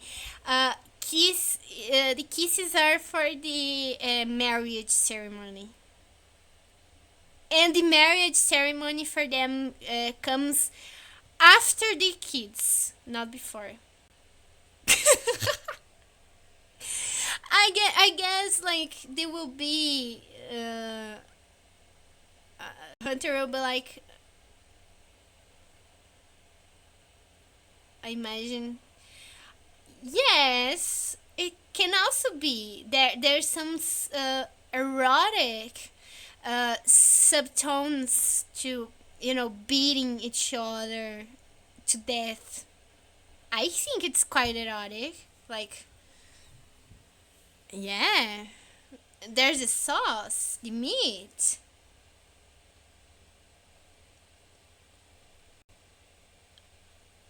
I mean, I don't know. They fought for death before like even knowing each other. I guess it's okay. May Nico says, I'm getting afraid. No, but like to be seriously, it's a bit of a wild thought because I also would take I would have to take extra measurements because like because like it's from an indie game and I'm shipping a ship that no one has shipped before. And if I end up really making porn out of it, I would like have to hide it in the, I don't know, 10th layer of the dark web, because if the devs ever got to see it, I guess I would die on the spot. Because like it's an indie game, it's a small game, and yes, it can be the 7th layer of the dark web too. And then like I, but I had to make it first, and I didn't do it yet. And also, it's a bit wild to think about it because this game is already low in fan arts. In like there's no plus 18 drawings of this in the internet at all. So I guess I'll be cooking my own food. It happens. It happens when you hide in the secret corners of the internet.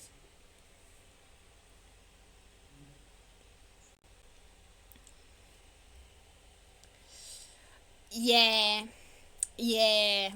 Unfortunately, if you count the sheep fan arts, then no. But if you count the shipping fan arts, I guess already half of it. Yeah, kind of wild because I didn't really even draw them enough. I feel. Oh my god! Let's go back to the fan arts one. This one I believe in Hunter Supremacy. I finished it like, yeah, yeah. No, it was already bad with Nila because she's also not super popular, but in comparison to Nila, like in comparison to the pathless, Nila is super popular. But at the same time, it's getting on my nerves because every time I go on Rule 34, n- like Nila is not even that popular, and that there's that fucking AI garbage that those virgins incels making dump. No, I don't want. I absolutely don't want the devs perceiving me. Please, no. But like, I've been getting sick of Rule 34 because all the AI garbage is there, and oh my god.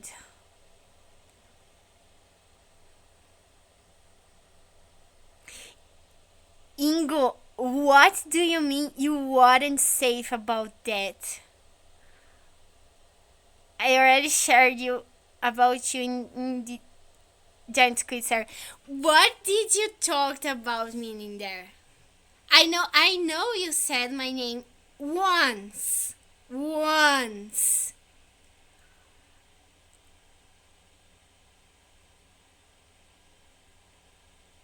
Yes, you showed me. I know you talk. You mentioned my name once. Did you mention it more times? Oh, okay, okay, okay. We're good. You're good. But yeah, I believe in hunter supremacy, and I think Godslayer bowing to her. It's a good exercise, to boost the health and everything. He should do it more times. And I'll make sure he takes proper care of his girlfriend. And of course, that he must pay for his sins by cooking delicious meals for Hunter. Nature is healing. Nature is healing. Actually, this is how every women and man relationship should go. You can take notes, Takinyan. Um, but yeah, guys. Yes, yes.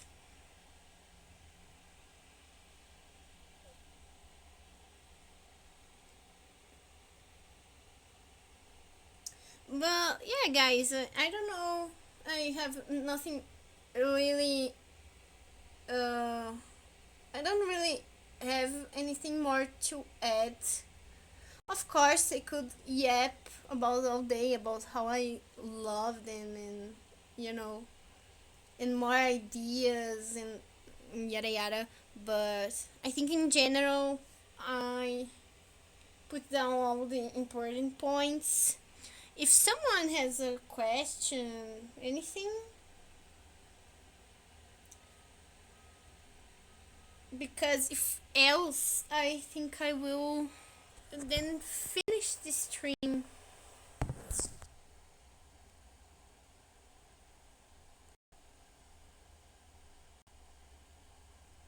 and try to download it, because oh my god, I actually didn't expect to have a lot of people around here. It's kind of crazy because like a lot of people actually showed up. I was expecting just, you know, the Joe and maybe Maniac.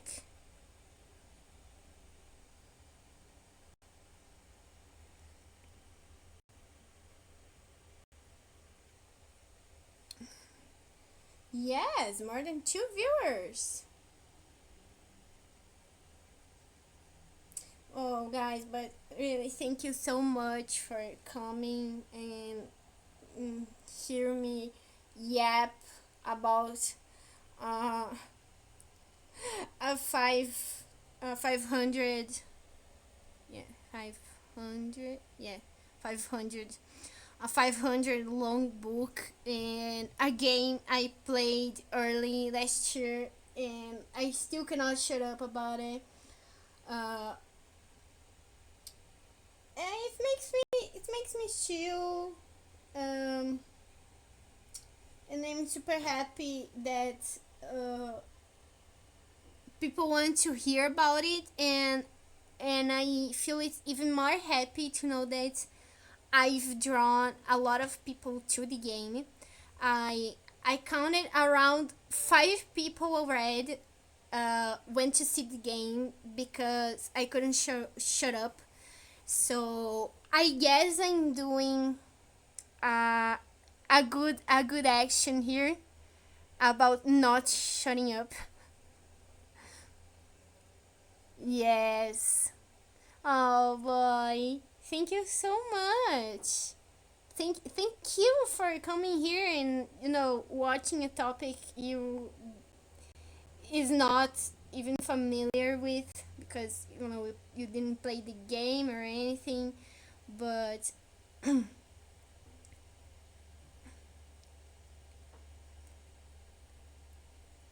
yeah. And I got super happy for no Stray now, because like it's a super awesome game, and quite inspirational too. And I cried. I cried at the end. I didn't mention it to you, but no, I think I mentioned, yeah, but I cried at the end. Yeah. Oh, guys. Okay, boy. Thank you so much for coming here and hear me yap about something you never heard from before. The Joe, the Joe. I will never, I will never learn to pronounce it whole, but it's okay. The Joe, the Joe.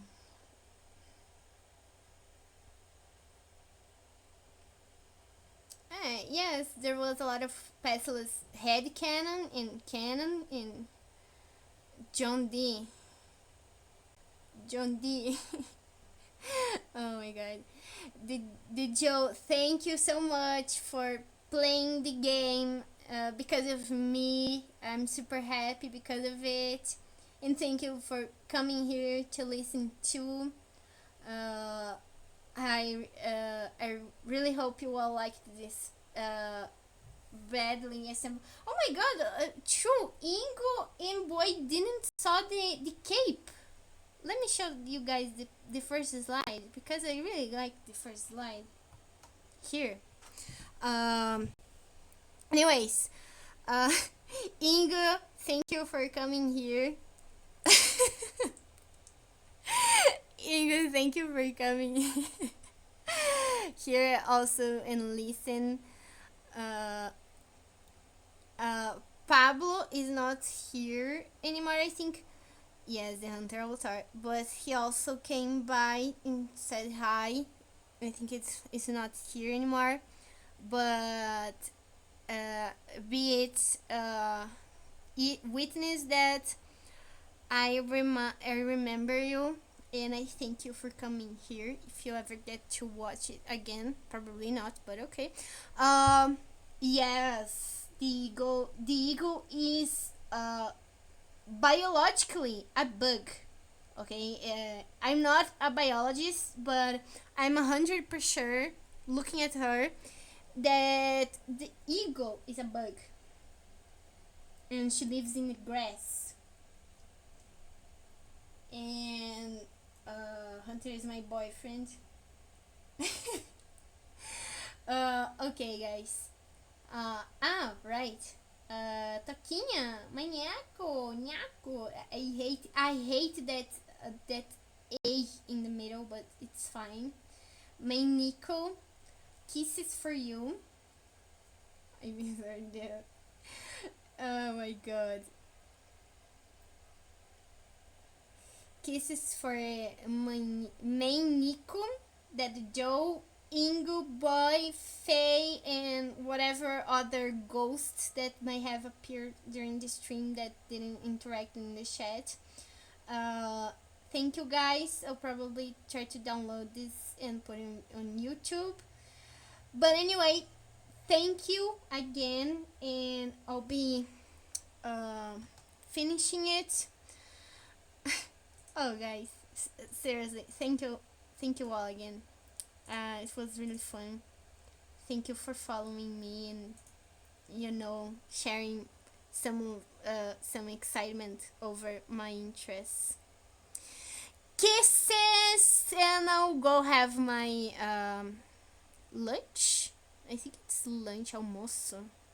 I always get confused by lunch and dinner. Anyways, mwah! Kisses. Dream with Hunter tonight, guys, and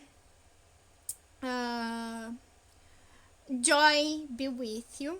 It's important too. Mwah, mwah, kisses.